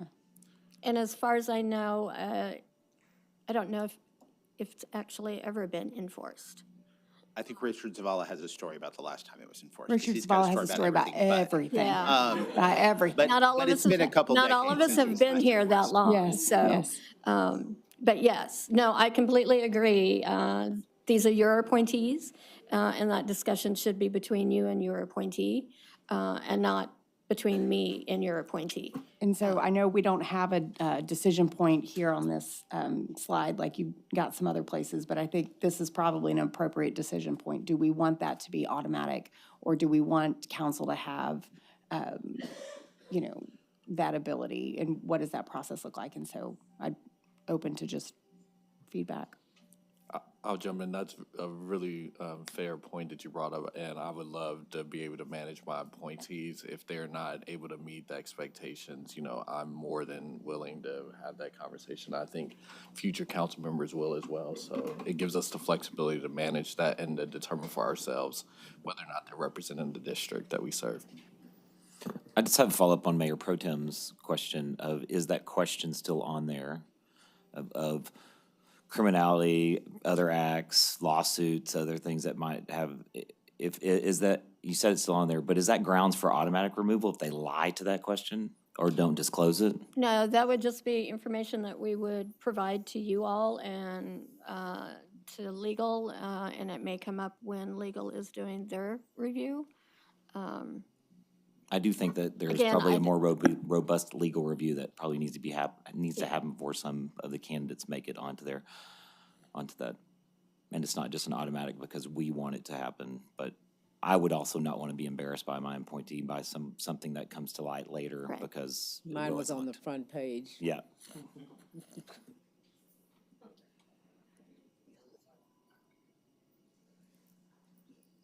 I think you can proceed. All righty. So it sounds like the consensus is generally on attendance, we'll come back with something where attendance gets reported and then it becomes an issue for the council member to determine what to do with that? Yes, perfect. All right, and then the other area where I do expect there will be discussion as well, they're not labeled as a decision point, is the removal of other appointees, other districts' appointees.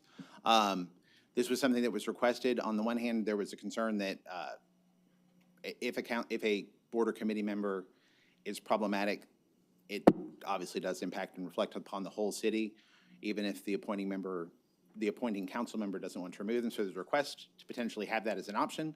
And then there was also a request on the flip side of that there be criteria for what constitutes a basis for such a removal. So if Mr. Firestone wanted to remove Mayor Parker's appointee, wanted to have Mayor Parker's appointee removed, it's safe because you're not running for reelection.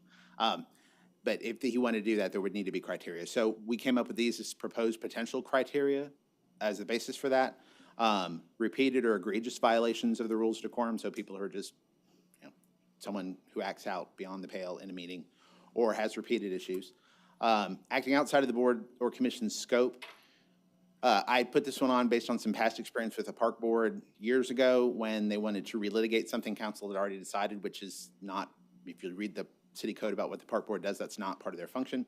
So if they insist repeatedly to get on outside of their lane, filing a claim or lawsuit against the city, or an unresolved conflict of interest related to a board or commission function. So if someone has one and it's either not disclosed initially or it's disclosed and they refuse to address it and they continue to violate that, those could all be bases. Again, this would be a council member in conjunction, what I was kind of envisioning was something along the CP process as far as 4 council members. A third of the council would have to ask to have that person removed, and these would just be criteria so that it's not at the open discretion of the people who are seeking to remove someone else's. So this was just something, again, for discussion. Yeah, I think it's pretty broad.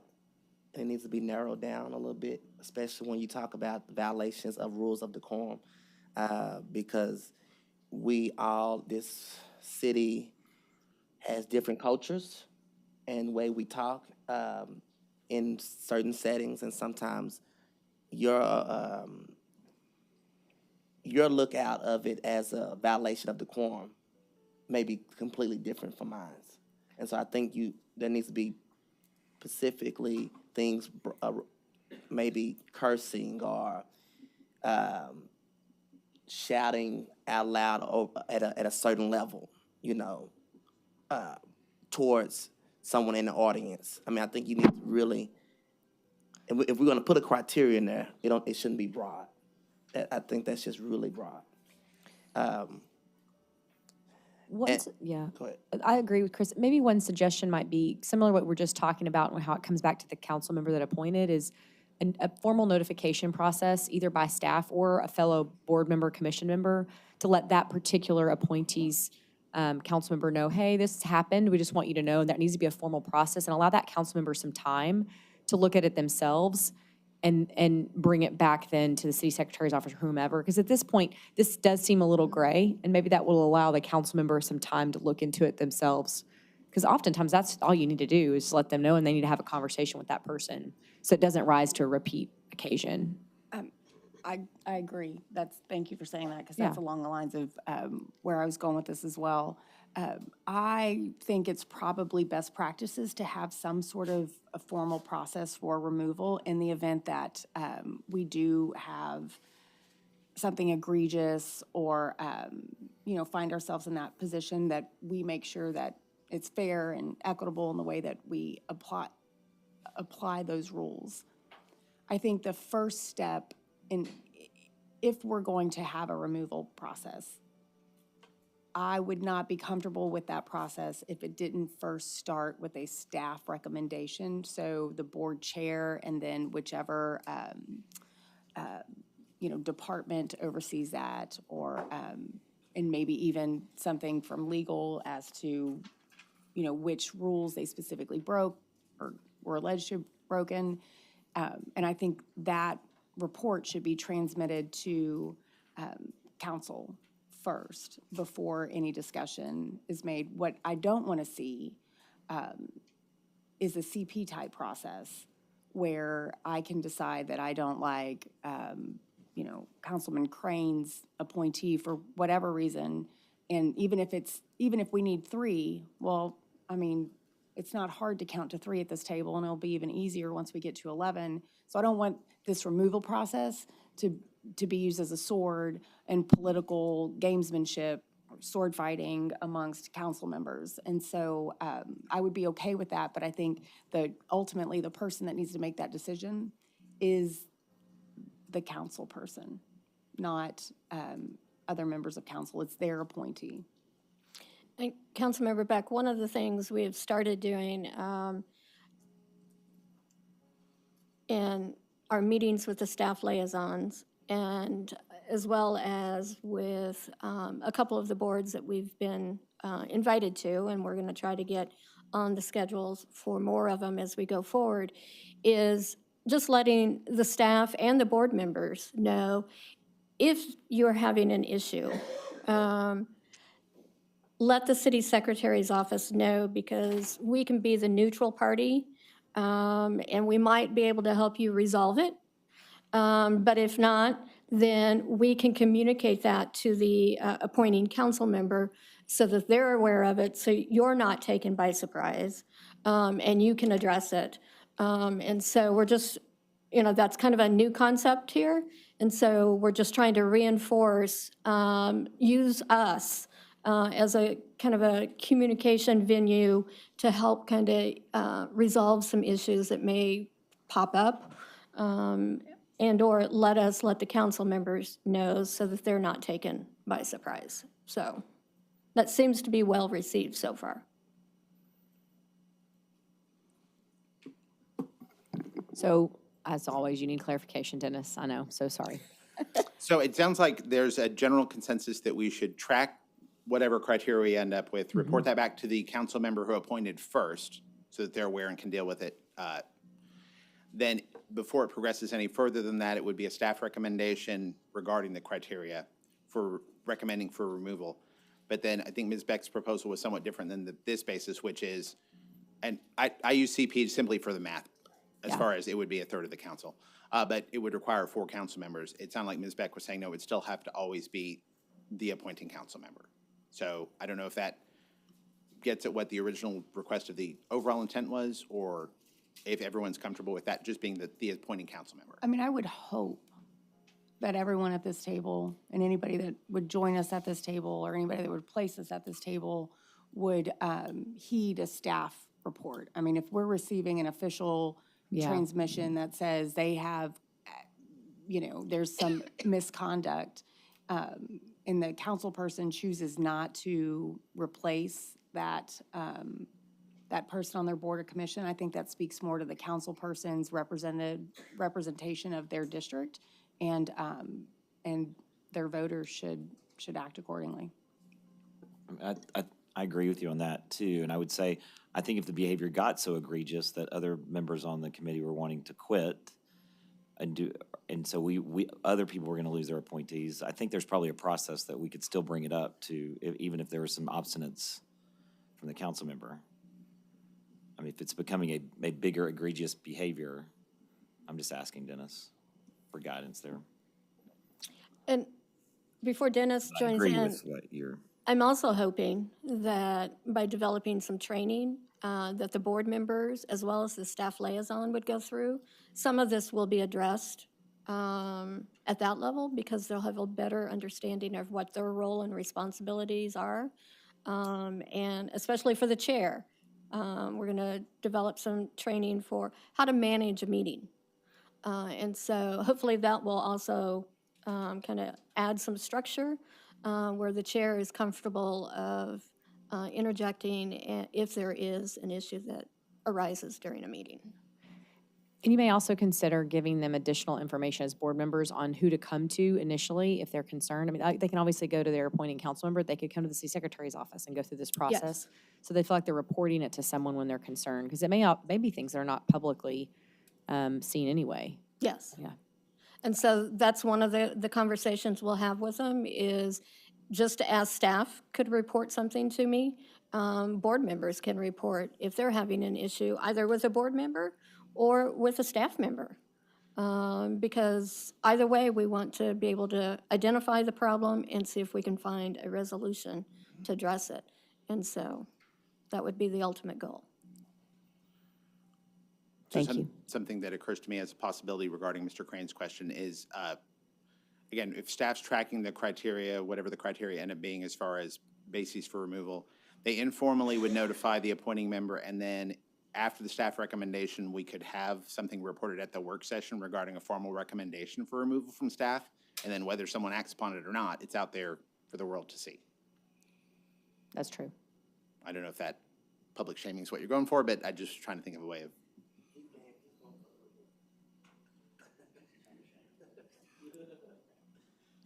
So, is that a workable? Yes. Okay. Okay, so the two things that were labeled decision points that were not the only decision points, obviously. Trinity Metro. So Trinity Metro, the Fort Worth Transit Authority, has an 11-member board, but only 8 of those appointments belong to the city. Since the 1980s, basically since Trinity Metro came into existence, we were able to do those on a by-district basis, but now that we're going to 11, we can't do that, and we'd have to go down to Austin to expand for each of you to have an appointment. So what's proposed is to follow a model along the lines of what we do for the Human Relations Committee, where there would be general criteria we're looking for and what constitutes that board, and that's on the slide after this. And folks, whether it's the members of council, members of the public, anyone who says, hey, this person would be great for Trinity Metro, they could funnel that information to the mayor, and the mayor would kind of be mindful of the criteria of trying to keep a balanced and diverse board. And staff would assist with the actual vetting process, checking folks' bona fides. And then similar to what we do now, the Trinity Metro is a reappointment every September, so sometime late August or early September, there'd be a list at work session of who's recommended and then a vote the following week. Again, kind of using HRC as the model where the mayor's kind of taking the big picture look at what the city and the transit authority as a whole to keep everything balanced. And so the proposal for the criteria regarding the board is that we're trying to have a diverse and qualified board, and we want to make sure that we are taking into account on the one side both the business type activities and experience, and then also knowledge, awareness, affinity for the issues that Trinity Metro deals with, the people who are using medical transit, the people who are transportation disadvantaged, people who are inside the loop, outside the loop employers, trying to balance all of those things.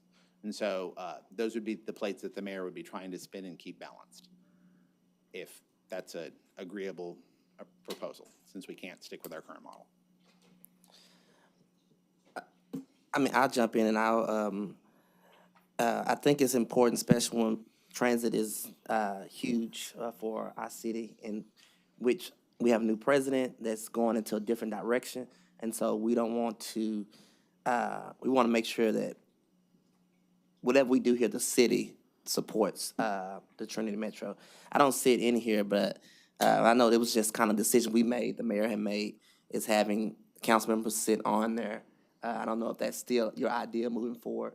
I think it does kind of work a little bit now because Michael and I are able to advocate and we can answer some questions right at hand while we're sitting there in the room.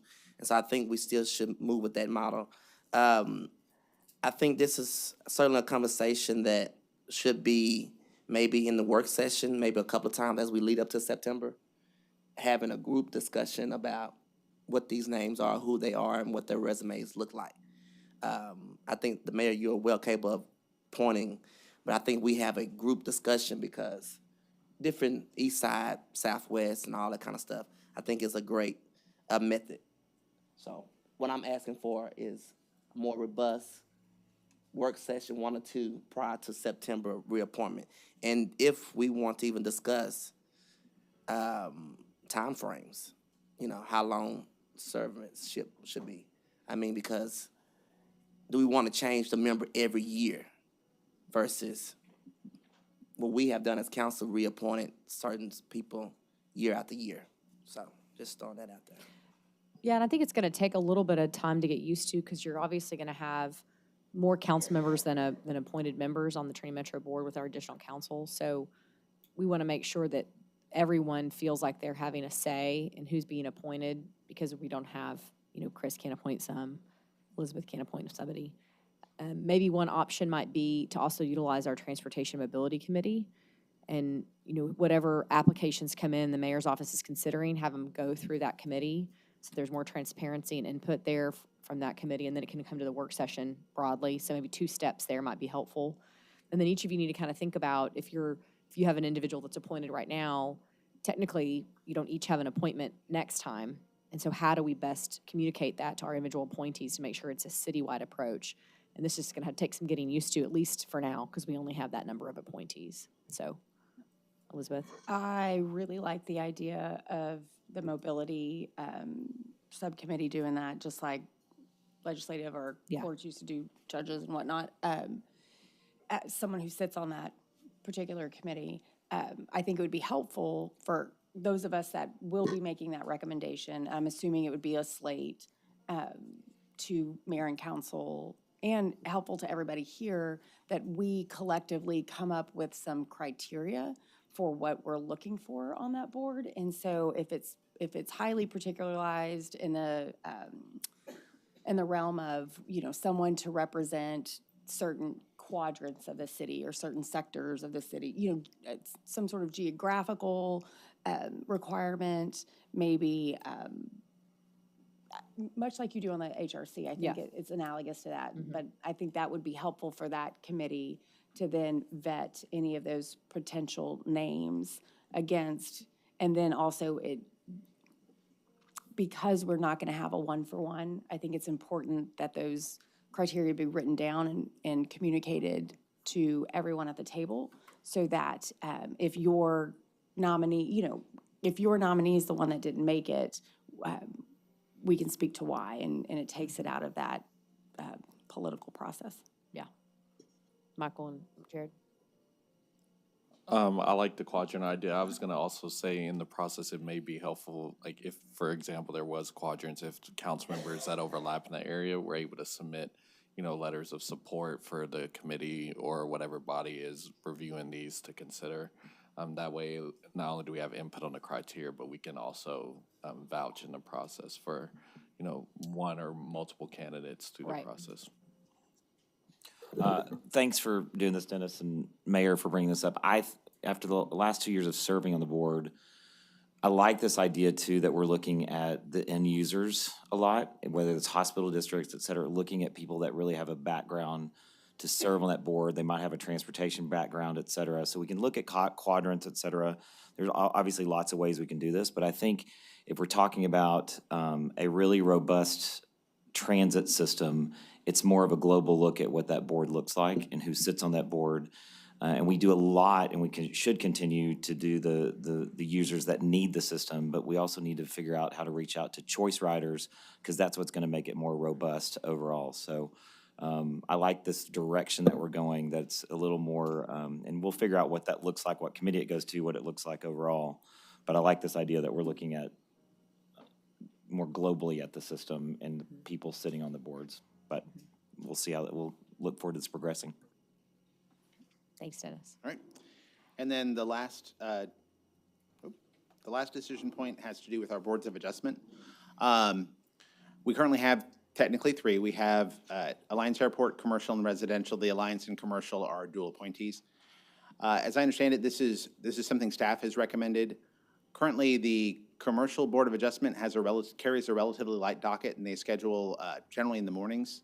So they often will be done, they do a work session for an hour and a meeting for an hour or sometimes less. Then staff and everyone's waiting around for the residential, which tends to carry a very heavy docket.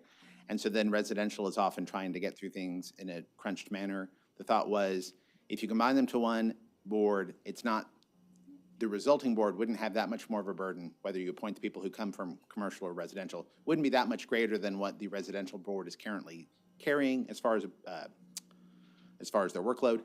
And it would allow that meeting to potentially move up earlier in the day so that it's a little bit more convenient for the board members, because the residential board of commission often, while they get done, generally by their set timeline, technically they could push things to the following meeting, which can create a backlog, and they also sometimes do end up running late. So this was just a thought of collapsing those two, and if you wanted to kind of feel that out more, Dana's available for further questions, but that was kind of the thought, was that the commercial is being staffed and scheduled, but isn't a huge volume. So if they got collapsed, that workload could be carried by the one board. Chris? Okay. So I think when I met, I didn't like this idea. I made a couple of suggestions. One was to switch the boards. So the residential will be in the morning and the commercial will be in the afternoon, to better fix that issue, or to even change it to a different day. One of the issues that I had is when you residential and commercial, there's different rules and guidelines for whatever it is. And so you're going to cause one individual to have to learn both of those rules and regulations, as well as, again, them being volunteers. If the residential is going to be long no matter what, you're going to cause them to do residential and commercial. I think that is a heavy pill and burden on one individual. And so my appointees, I had selected from their background to represent on this board. And so one has commercial, one has residential experience. And so when you do that, I think you're empowering one person way too much. So I think we should try to keep it separate, reverse them, or put them on different days. That's my thought pattern. Council, anybody else? I mean, that's me. I'm in favor of collapsing them. I think that Councilman Nettles has a really valid point about learning the two different standards. My guess is most people have to be taught those standards upon serving on those boards to begin with.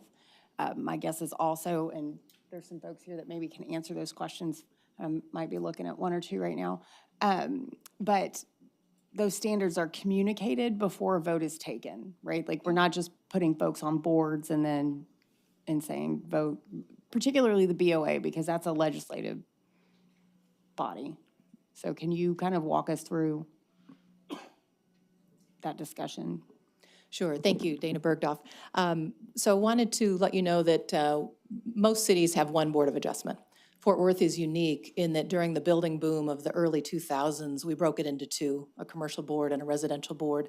And at that time, we had well over 400 cases a year, so it was defensible to have them separated. And to your point, Councilmember Nettles, they actually at that point even met on different days. We went through the recession. We also made some changes to our zoning ordinance to help, address some of the frequent variances, so they weren't variances anymore. And then also just the board's been more careful about adhering to the zoning ordinance and the criteria that are required for a variance to be considered. So in the last couple of years, the number of cases has dropped down from 400, say in 2015, down to about 150 a year. So it's really not that heavy of a caseload for the residential board or obviously the commercial board either. The other piece to understand is that the rules, it's all one set of rules. It's just the zoning ordinance. So they're all dealing with height, setback, and area for the most part. That's all they're dealing with, height, setback, and area. So it's not, where you see the difference is we actually end up with some biases in the way the board members are treating cases, whether they serve on the commercial board or whether they serve on the residential board. And so you tend to have more restrictive thinking and decision-making on the residential board and more permissive thinking on the commercial board. And so that's a question of whether you want to keep those biases or if you'd want to merge them together and have sort of the thought process be diverse based on the appointments from the different council districts as opposed to just the kinds of cases that they hear. So in any event, the idea of keeping them separate is certainly up to the council. If you'd like to do that, we will definitely do that. But we were looking at, again, just staffing and efficiency as a way to go back to one board, which had been our practice some years ago. Gina? Yeah, I've served on BOA before, and we have to get this one right because those decisions are not appealed to council. They go to district court, and that's very serious. BOA can be a hall, and I'd be more interested in not the number of cases specifically, but the duration of the meetings. Because if you're going to combine, people need to be able to plan their lives, and so I agree with your recommendation, but I also just wanted to make sure this body remembers these decisions are appealed at the court level. Yeah. And so we're costing people more money. But, whatever decision comes up, I don't feel strongly one way or another, but just know that we got to get this one right. Dana, I wanted to ask you something. Having served on the BSC, I think that's another valid comparison to make. BSC cases have fluctuated over the years. They tend to be on the higher side of things. What are they like now? Because BSC, the Building Standards Commission, is a quasi-judicial body, and they make decisions too that are not recommendations that go to council, and to Gina's point, can also be appealed at the court level. Right. So just looking at a couple of recent agendas, it looked like they had maybe 20 to 25 cases a month, whereas the Board of Adjustment total is 10 to 12. Yeah. No, they're not even that many. Yeah, and BSC 10 handles both residential and commercial. Correct. And again, it springs from the same ordinance. Correct. So it's a manageable caseload. Well, different ordinance, sorry, building standards, minimum building standards are a different part of the city code, but you're right, they're the same minimum standards. Okay, thank you.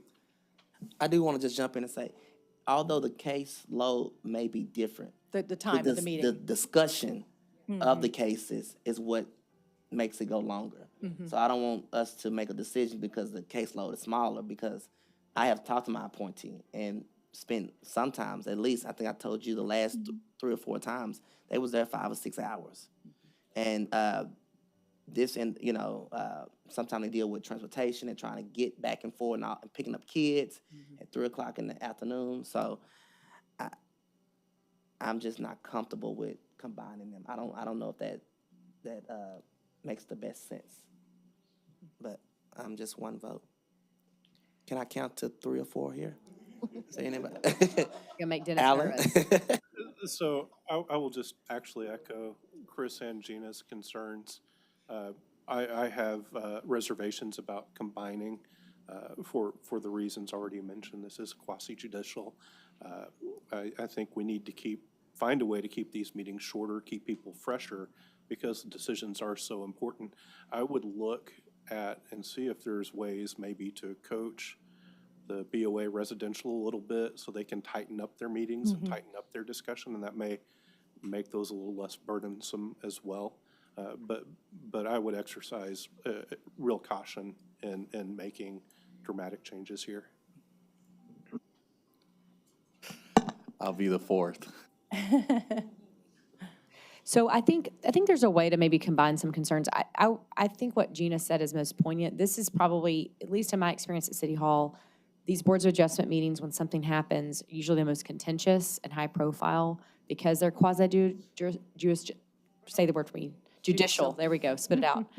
And so I think if there's a way to combine them, I think it makes a lot of sense. I understand why length of meeting is a concern for people that want to volunteer and serve on this committee. And furthermore, how do you create, I think that overall, we need to better understand what's going through our BOA and BOC, and making sure we're doing our part to appoint people that are really prepared for that type of appointment, because it is pretty significant time commitment. And it takes quite a bit of time. I've talked to people, you feel comfortable, Gina could probably speak to that, to feel comfortable making those decisions. It takes a while going through along with staff. So maybe bring this back to us and let us kind of reconcile some of this conversation. Sounds good. Thank you. I'll just add this as an aside. You know, every time I pass by the corner of Oakland and Meadowbrook, I'm reminded of the case that got that sign there. It took us, I don't know, I can't tell you how many hours. And when I look at ice houses on the parking lots, what used to be grocery stores, we were really at odds with that. And so those decisions are quite serious. And the idea that, you know, you're forcing someone to have to go to court because of a decision that a person not so qualified participated in, it's a burden. It's a burden. So I hope we got to do it right. Thank you, appreciate it.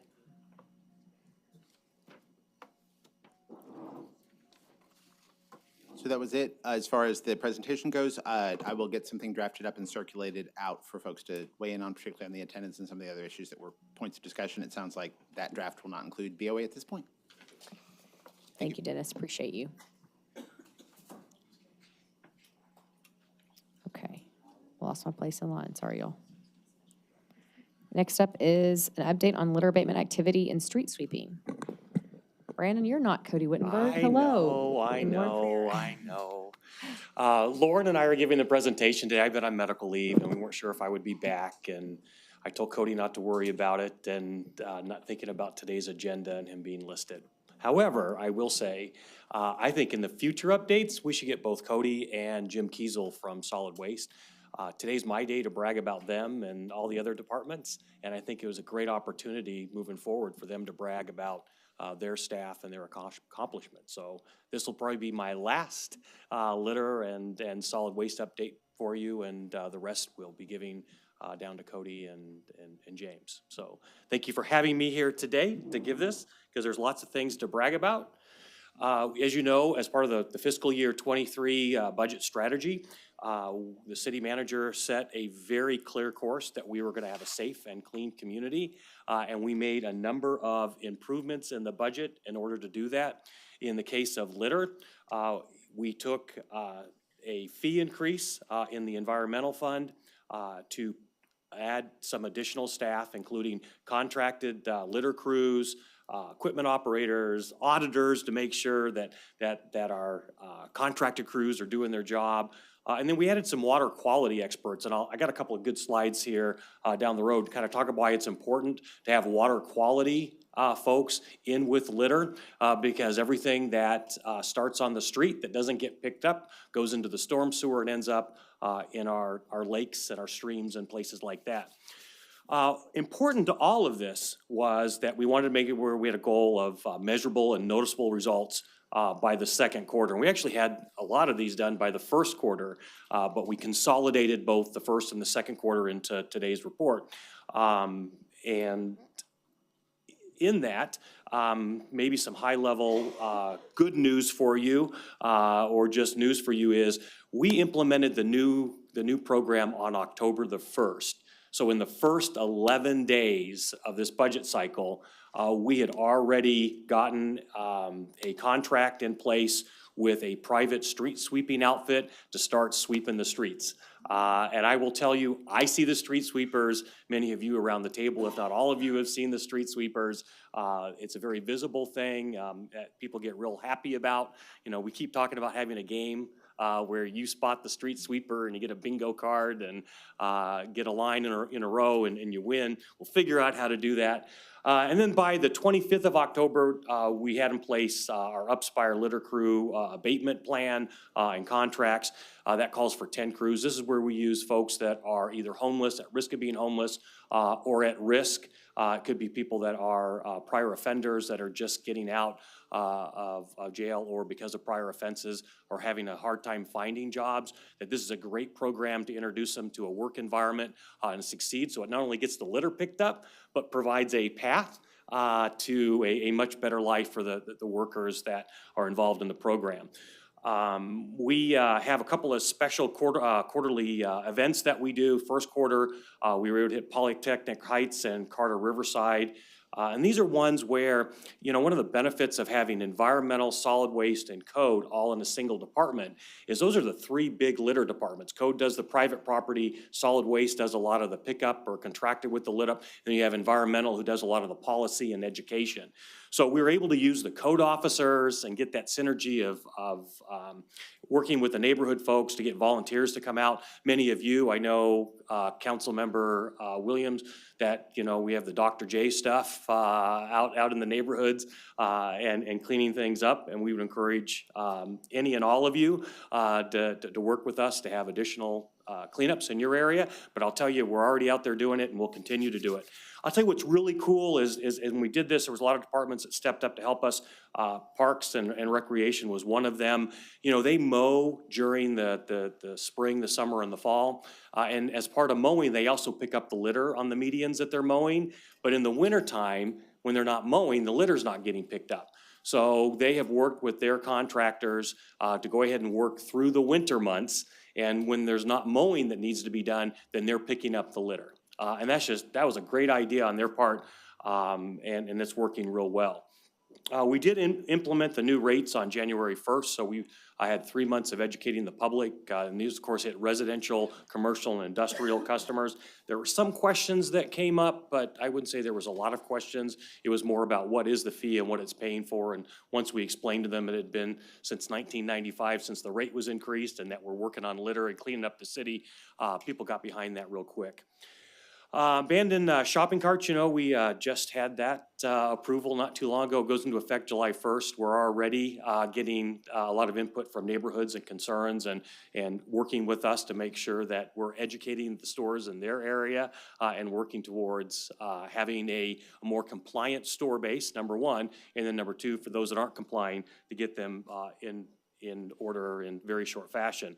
So in the second quarter, here's some more of our special monthly cleanups. The one I really want to call out is on March 11th. This is the Lake Como Bandalong, and there's a picture of it. It's the middle picture there. And what it is this is Lake Como. So imagine Camp Bowie Boulevard. And you don't think of Lake Como and Camp Bowie Boulevard, but you should. Because when there's litter along Camp Bowie Boulevard, there's not a lot because there's a PID and other things, right?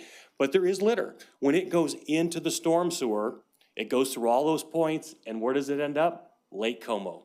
So working with neighborhood services to work on some grant funding, CDBG funding to fund this, and then working with our partners over at Parks and Recreation to maintain it. We have this bandalong in Como Lake, and so what it does is at the inlet where this water comes from the storm sewers, there's a big V, and so all these floatables go into the big V, and then they go into this catch, which essentially binds up all the floatables and allows the water to go through. And then periodically, Parks will go there and empty the floatables out and we'll dispose them properly at the landfill. That's really cool. Now, this is also a pilot project because there are other lakes and other water bodies, streams and others in the city that this may provide some more help on getting the litter cleaned up. March 21st, here, this is just recently, we ordered 12 street sweepers. Remember, you gave us 10 as part of the budget this year. We had 2 old ones. We were able to work the money in volume and get all 12, get the 2 replaced and get 10 new ones. We keep hearing about 18 to 24 months because of supply chain. Our vendor that we selected believes that they can deliver them to us before the end of the year. I'll be happy if we get them in the first quarter of 24, but if we can get them sooner than that would be wonderful. And again, that will enable us to do even more street sweeping. Code and TPW collaboration, this is really cool. And in a minute, I'll turn this over to Lauren to talk about her collaboration with the state, because we know most of our complaints that we get into the council, into the manager's office, the mayor's office, are about the state highways, much more so than city streets.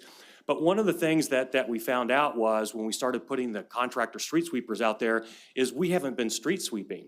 So there are areas in town where you can't even tell there's a curb because there's so much mud that accumulated that grass grew and it grew and it grew. And now the street sweepers, when they go through, they can't get it cleaned up because it's not loose rock or loose litter. It's actual dirt and grass and things like that.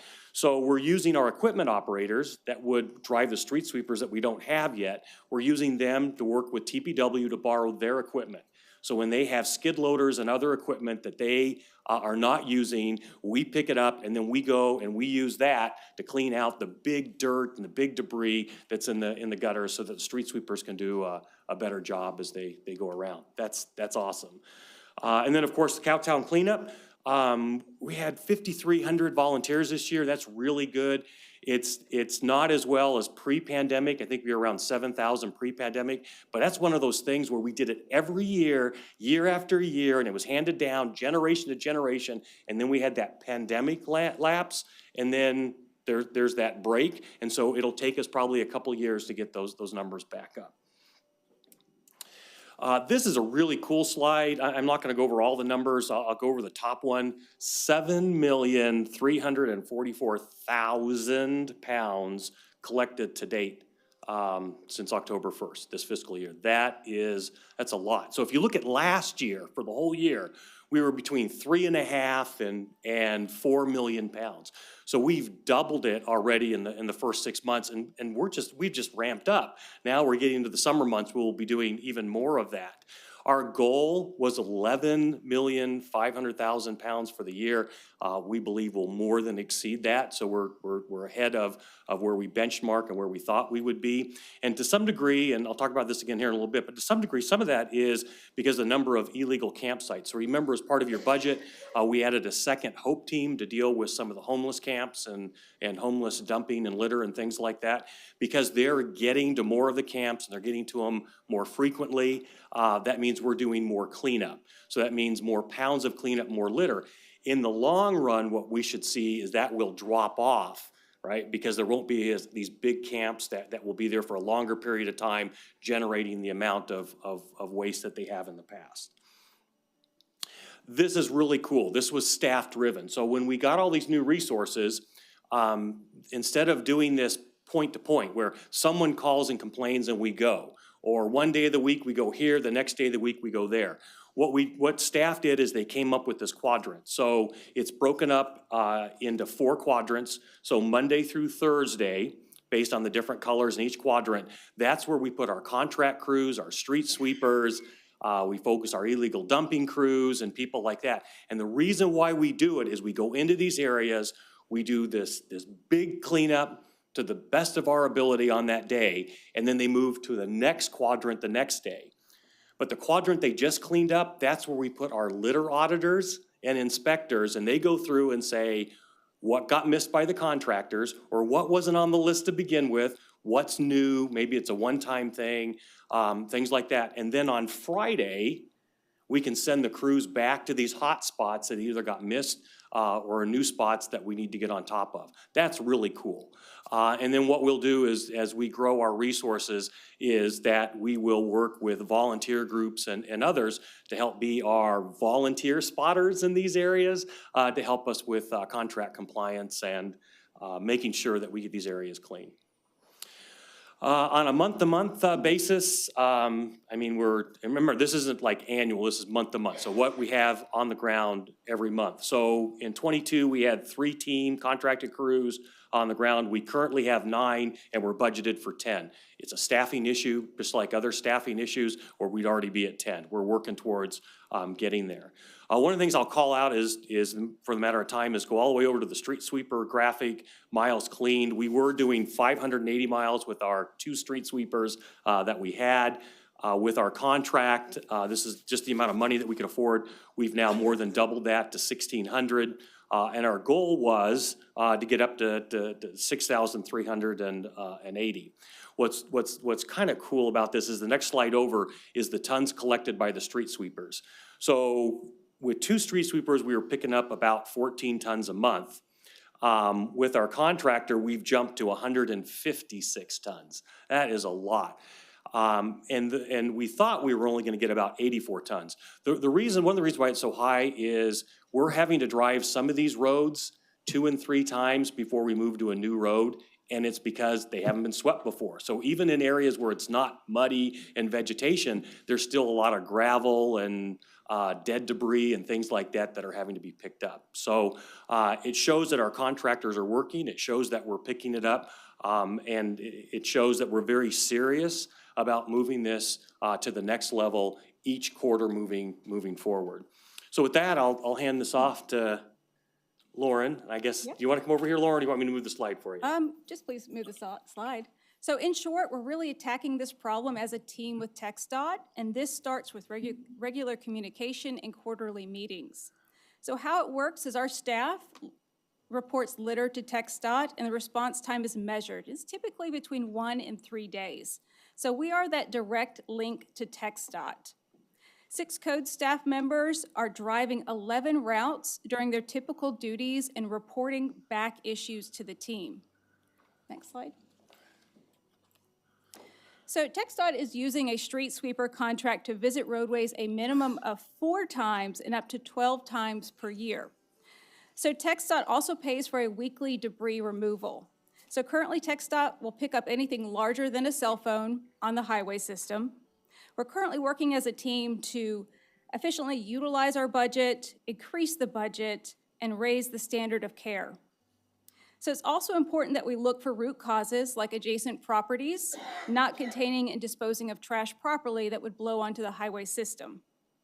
So priority areas are typically addressed within 1 to 3 days, like we mentioned. And as always, please use the My Fort Worth app. It is the most efficient way to report litter. So through our app, it actually gives you a direct link to the TxDOT reporting system. So I'll turn it over to Brandon for upcoming events. And I cannot speak enough about our relationship with TPW and Parks and other city departments. This has truly become a city effort. And when we talk about upcoming events, one of the things that we're really pushing hard is for a citywide staff litter training to get all of our field crews, water, TPW, all of our department heads, right? And speaking, having like maybe a competition also between departments to who's picking up litter or things like that. And I would be amiss if I didn't mention, each year, well, for the last couple of years anyways, we've had March Madness for litter, and it's been a competition among the different departments on who will pick up the most litter during March Madness. And hot off the press that this year's winner, maybe they were last year's winner too, they're very eager, is the city manager's office. Who just smoked everybody. And so congratulations to David Cook and the ACMs and all of their support staff for getting out and helping us clean up the city. But wait, there's more. There's always opportunity to help us out. Are there photographs of David Cook in a vest like Jared? Because I'd like to see those if there are, please. Thank you. So there's always opportunity to do more. Here's some of the events. We've got a couple of them there in Councilmember Williams' area, and then a few others in other parts of the city. We continue to work with our partners at Tarrant Regional Water. They have their Trash Bash coming up. And we'd invite everybody to participate in that. It's much like Cowtown Cleanup, but they focus along the rivers, so that's a good event. And you know, they kind of have their Earth Party celebration, kind of like when we have our Earth Party celebration. We kind of do it together and separately all at the same time. Councilmember Beck, I know you were at ours, so we appreciate that. If anybody else was there and we missed, I would encourage you to make it to the Trash Bash. It always shows that strong support for our community and having a not only a clean community, but we know that clean equals safe. That when you look at crime prevention through environmental design, the more we clean it, the safer it's going to be. So with that, Lauren and I are available for any follow-up questions that you all may have. Brandon, just have one. I'm assuming this happens, but maybe if you could just explain it. I've seen some of the new street sweepers out, you know, and doing their jobs. Wonderful. It's good to see. I had the opportunity to observe one where the operator ran into, well, didn't run into it, but encountered a discarded basket, a large one, you know, along the curb. Stopped, got out, picked it up, and just put it, you know, on the side there in the park, and then went back in and continued. Do they report that to the code officer in that area to come pick it up? Because it wasn't picked up for a few days thereafter. No, they don't. Their contract is strictly, remember, this is a contract, right? And it's strictly for street sweeping, and they're facing the same dilemma that we are in finding enough drivers to get everything done. So we really had to focus on in the truck sweeping the streets. When we switched our sweepers, that our drivers would be expected to report it. Number one, if it's small, pick it up, put it in the basket on the truck, right? If it's any larger than that, report it. And I believe with our sweepers, I don't want to misstate this, but we're ordering ones that have a little vacuum on the side. So not only does it vacuum on the street, but if there's a pile right next to the roadway, they can get out real quick and vacuum that up. So it's just a matter of the way the contract's written, and we'll fix that with our crews. Because absolutely, that's what better way to report it than the driver that's driving all the streets every day. Thank you. Jared? First of all, kudos on all the progress y'all have made. I saw the Upspire crew on Oakmont Boulevard probably for the first time, and also just noticed how visibly cleaner it is. And that was one of the areas where we saw a lot of shopping carts as well. And so whatever y'all are doing in coordinating with the businesses, I've visibly seen a huge difference in that. I know I was reporting like 4 or 5 a week just in that area of the district. So kudos to that.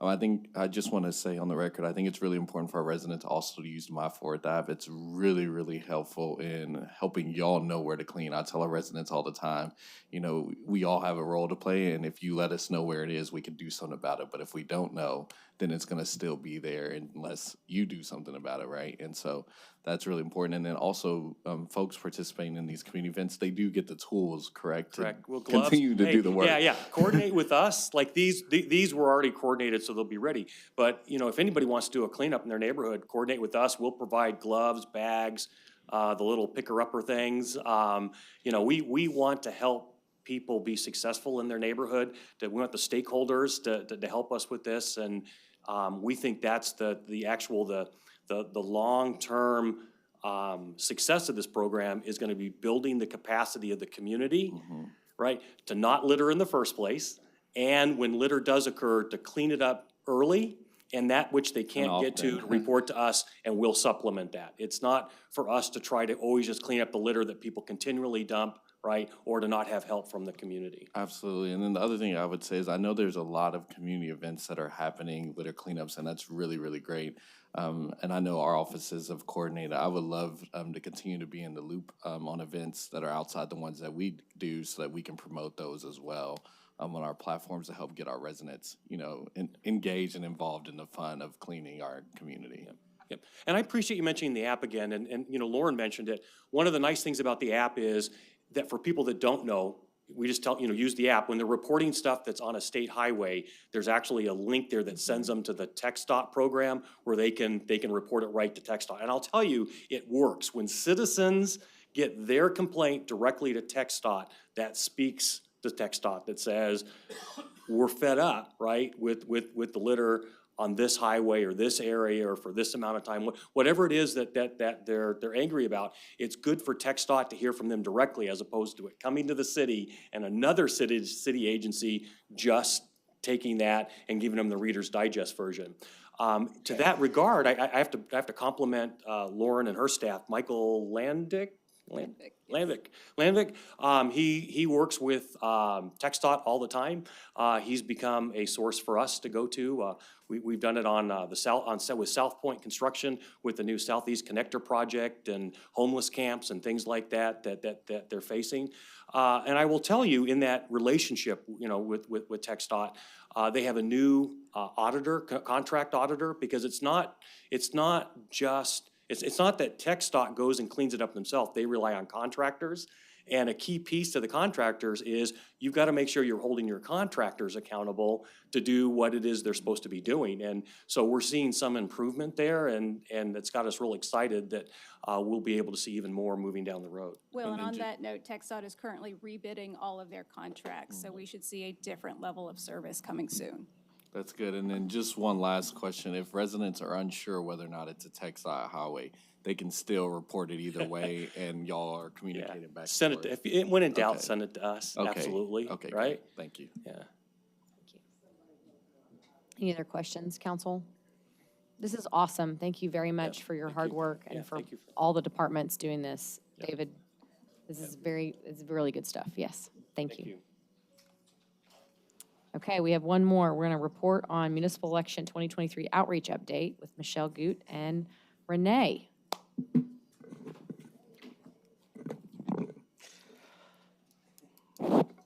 Last but not least, we're the kicker. We don't have any of our TV news friends here. Well, actually, Mayor Pro Tem knows what a kicker is, I bet. It's the the last story in the newscast. It's the positive news that sends the viewer off feeling good. So hopefully that's what this is going to be.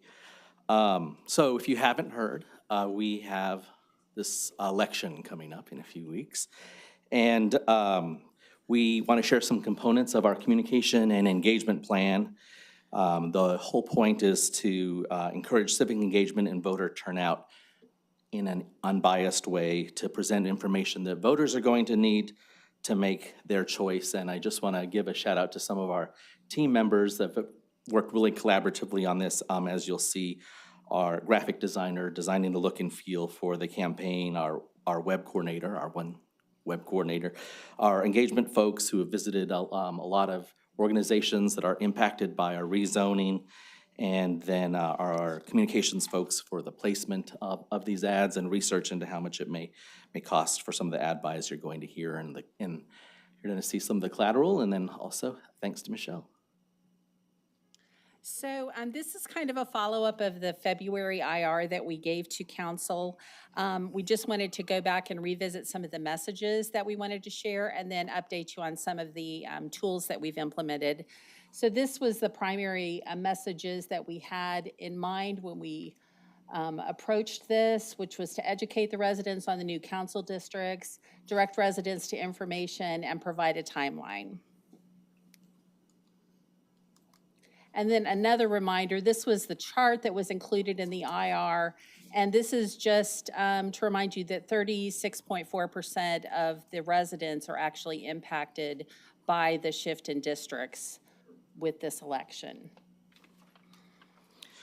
So this is what is our staple piece that we can call that all the other information is kind of pulled from, but it's the basic of all the information, and it has the graphics look and feel for the entire campaign, of which all the other breakouts will be pulled from. So community meetings, one of our focuses was to meet with neighborhood groups with particular focus on those that were impacted by the recent redistricting. So we have actually, at this point, gone to 26 different neighborhood association meetings to share election information. We have another 8 that are already scheduled. We did another push to the neighborhoods to see if they wanted to schedule additional meetings. And for those that we know only meet on a quarterly or annual basis, and we knew they weren't going to have a meeting during this time frame, we sent them the information digitally that they could share with their members.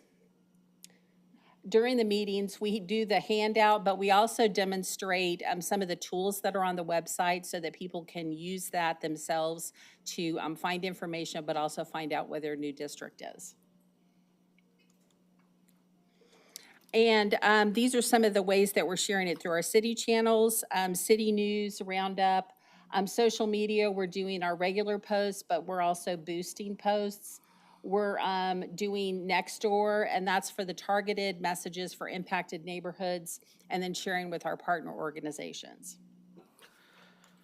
So last budget cycle, we worked with the leadership team to actually put some money in our funding for our department because we knew there'd be some informational initiatives we wanted to ad buy with. And so this week we're going to begin seeing some ad buys in the digital ads for the Fort Worth Report, the Star Telegram, and print ads in the Star Telegram, La Vida, and the Fort Worth Black Press. Are we doing any billboards to put that No, we're not. information up? Okay, thank you. And in addition to the print digital, we'll be purchasing video placements. The team has scripted, and it's on the election basics. General elections are facilitated by the Tarrant County Elections Administration. There are several ways to register to vote. Registration cards can generally be found at most public buildings, including libraries, post offices, and courthouses. You can also print an application and mail it, or contact the Tarrant County Voter Registrar to complete the process. For information on eligibility, visit the Secretary of State's website. Once registered, you may vote at any voting location during early voting in your county of residence. On Election Day, registered Tarrant County voters can vote at any vote center location from 7 a.m. to 7 p.m.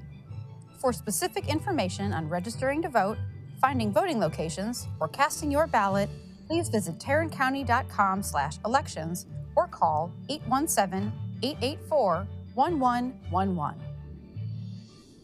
That kind of gives the general information that we want out now, and as election comes, we'll be pushing a little harder. And building on that, the resident information that may be interested in the specific municipal election. So indulge me for about a minute on this one, por favor. Es año de elecciones en el municipio de Fort Worth. Todos los puestos de cabildo, incluyendo el de alcalde, son elegidos cada 2 años. Aquí está lo que debes saber. El 6 de abril es el último día para registrarse para votar. Las votaciones anticipadas son del lunes 24 de abril al martes 2 de mayo. El día de elecciones. Then, of course, each of these videos has the English counterpart to them, both in English and Spanish. Including the mayor, are up for election every 2 years. Here's what you need to know. April 6th is the last day to register to vote. Early voting will be held from Monday, April 24th through Tuesday, May 2nd. Election Day is Saturday, May 6th. A list of candidates for mayor and city council can be found on the city secretary's website. We encourage you to check your council district, as recent redistricting may affect you. There are 2 new districts, 10 and 11, and the boundaries of all other districts were also redrawn. You can verify your district by using the city's One Address or district mapping tools, or by visiting the Tarrant County Voter Lookup tool. For full details and information, visit fortworthtexas.gov/2023 election. This is an example of one of the display ads that you'll be seeing on the Fort Worth Report and the Star Telegram sites, but we'll also be sharing it on social media when we do our boosted posts. And then this is another video specifically showing people how they can use the tools on the website to find out where their city council district is. As I mentioned, we're demonstrating those at the neighborhood meetings, but this is a video that goes through it. So for those people that we're not going to meet in person, they can find it on the website. And we're also sharing this on social media. Residents will be voting in a new council district this year. The city offers several tools to help you find your district on our 2023 general election information page. Tell me when. The One Address tool is a great way to find a variety of information about the city and city services that relate to your address and city and county. To navigate there, click on the One Address link on the 2023 general election information page and type in your address. On the left-hand side, you'll see a column called Location Data. Click the plus sign next to Reference and scroll down to see both your current and future council district.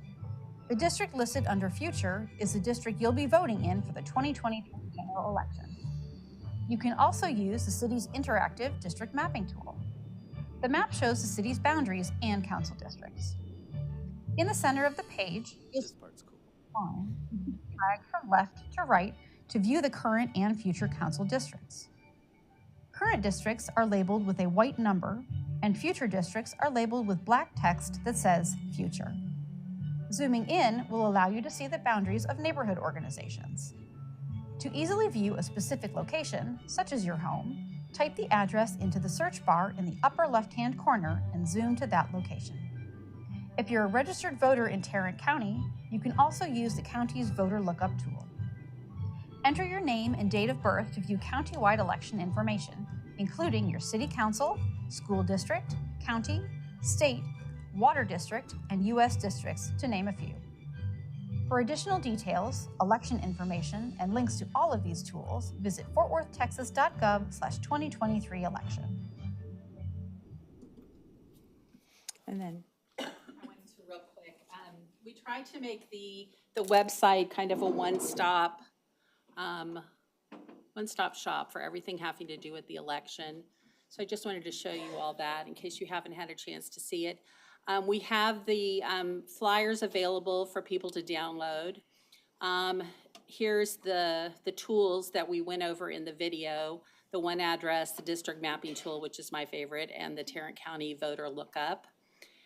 And then we also have the key dates, some frequently asked questions, and we also have where they can request a presentation. It will come out to their organization, and we'll be uploading the videos onto this page as well so that people can watch them. And then we also have links to other sites that they might find interesting when it comes to the election. So if anybody has any questions.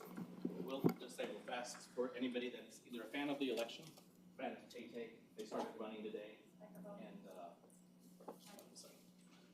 for anybody that may be a fan of Tay-Tay or a fan of the election, the ad started running today. You can see here on the screen, and the election ads at the top of the of a story. And obviously, they're going to click on our ad, not Taylor Swift. Correct. We are Obviously. our election's more popular. Of course. Thank you, Renee. That looks great. Thank you, Michelle. Any other questions, council? Okay, with that, we'll move to our last item, which is future agenda items or reports requested by council. Gina looks like she's moving to the microphone. Yep, I need to get a report on the roadway signage we had that dealt with panhandlers. The text, I guess, number was down for a while. I don't know if this is still active or not. And so I'll give this to Valerie or Brandon if he's here. We need the signage back up.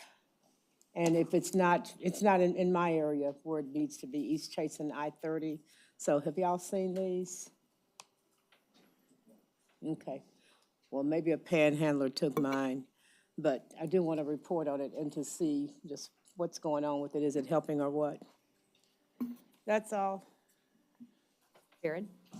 Yes, I have two. The first one, we've received a number of concerns from District 6 constituents following a recent accident on Risinger Road. And I think it'll be helpful to provide a progress update during a future work session in the form of an informal report on PD and TBW's efforts along major arterials and along our high injury network in District 6 roads like McCard, Hewlin, and Risinger.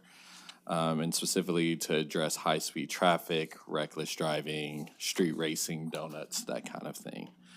And then the second one is probably for DJ and Renee. I would love to see the feasibility of, let's do it this way. I would love an informal report that looks at the feasibility of creating a listserv that residents could sign up for to receive a zoning notification within the district, so that that listserv receives notifications concurrent with other organizations impacted by neighbors. I know we had some hiccups recently with the zoning case, and some folks didn't sign up, and they didn't know that the meeting had got rescheduled, and they would have loved to opt into those type of news. So love to see the feasibility of that, and I think it'll be really helpful to the residents. Thank you, Jared. Any other questions, council? Go ahead. I'd like probably more presentation than an IR, but how we prioritize violations from our code department. We recently had, there's a home in District 9 that is it is just in disrepair and a point that it should not be left standing. Code went out and visited that, and there were some citations. But in that same week, an elderly woman received a citation because her grass was too high about 48 hours after we had had a massive rain event. And so I think it's really important for us to know how we're prioritizing and responding to code violations so that we can better understand that and direct them through our districts.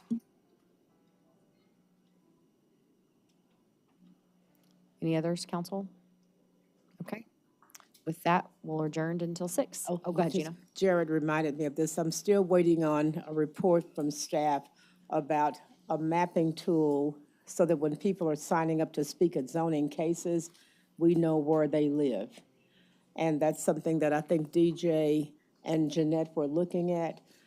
We've had too many people who don't live in the area coming to sign up, and so DJ told me that there is a way to make this happen, but so that when you sign up, our staff is able to tell us in that report how far away you are from the area impacted. Thank you. Any other questions? If not, we're adjourned.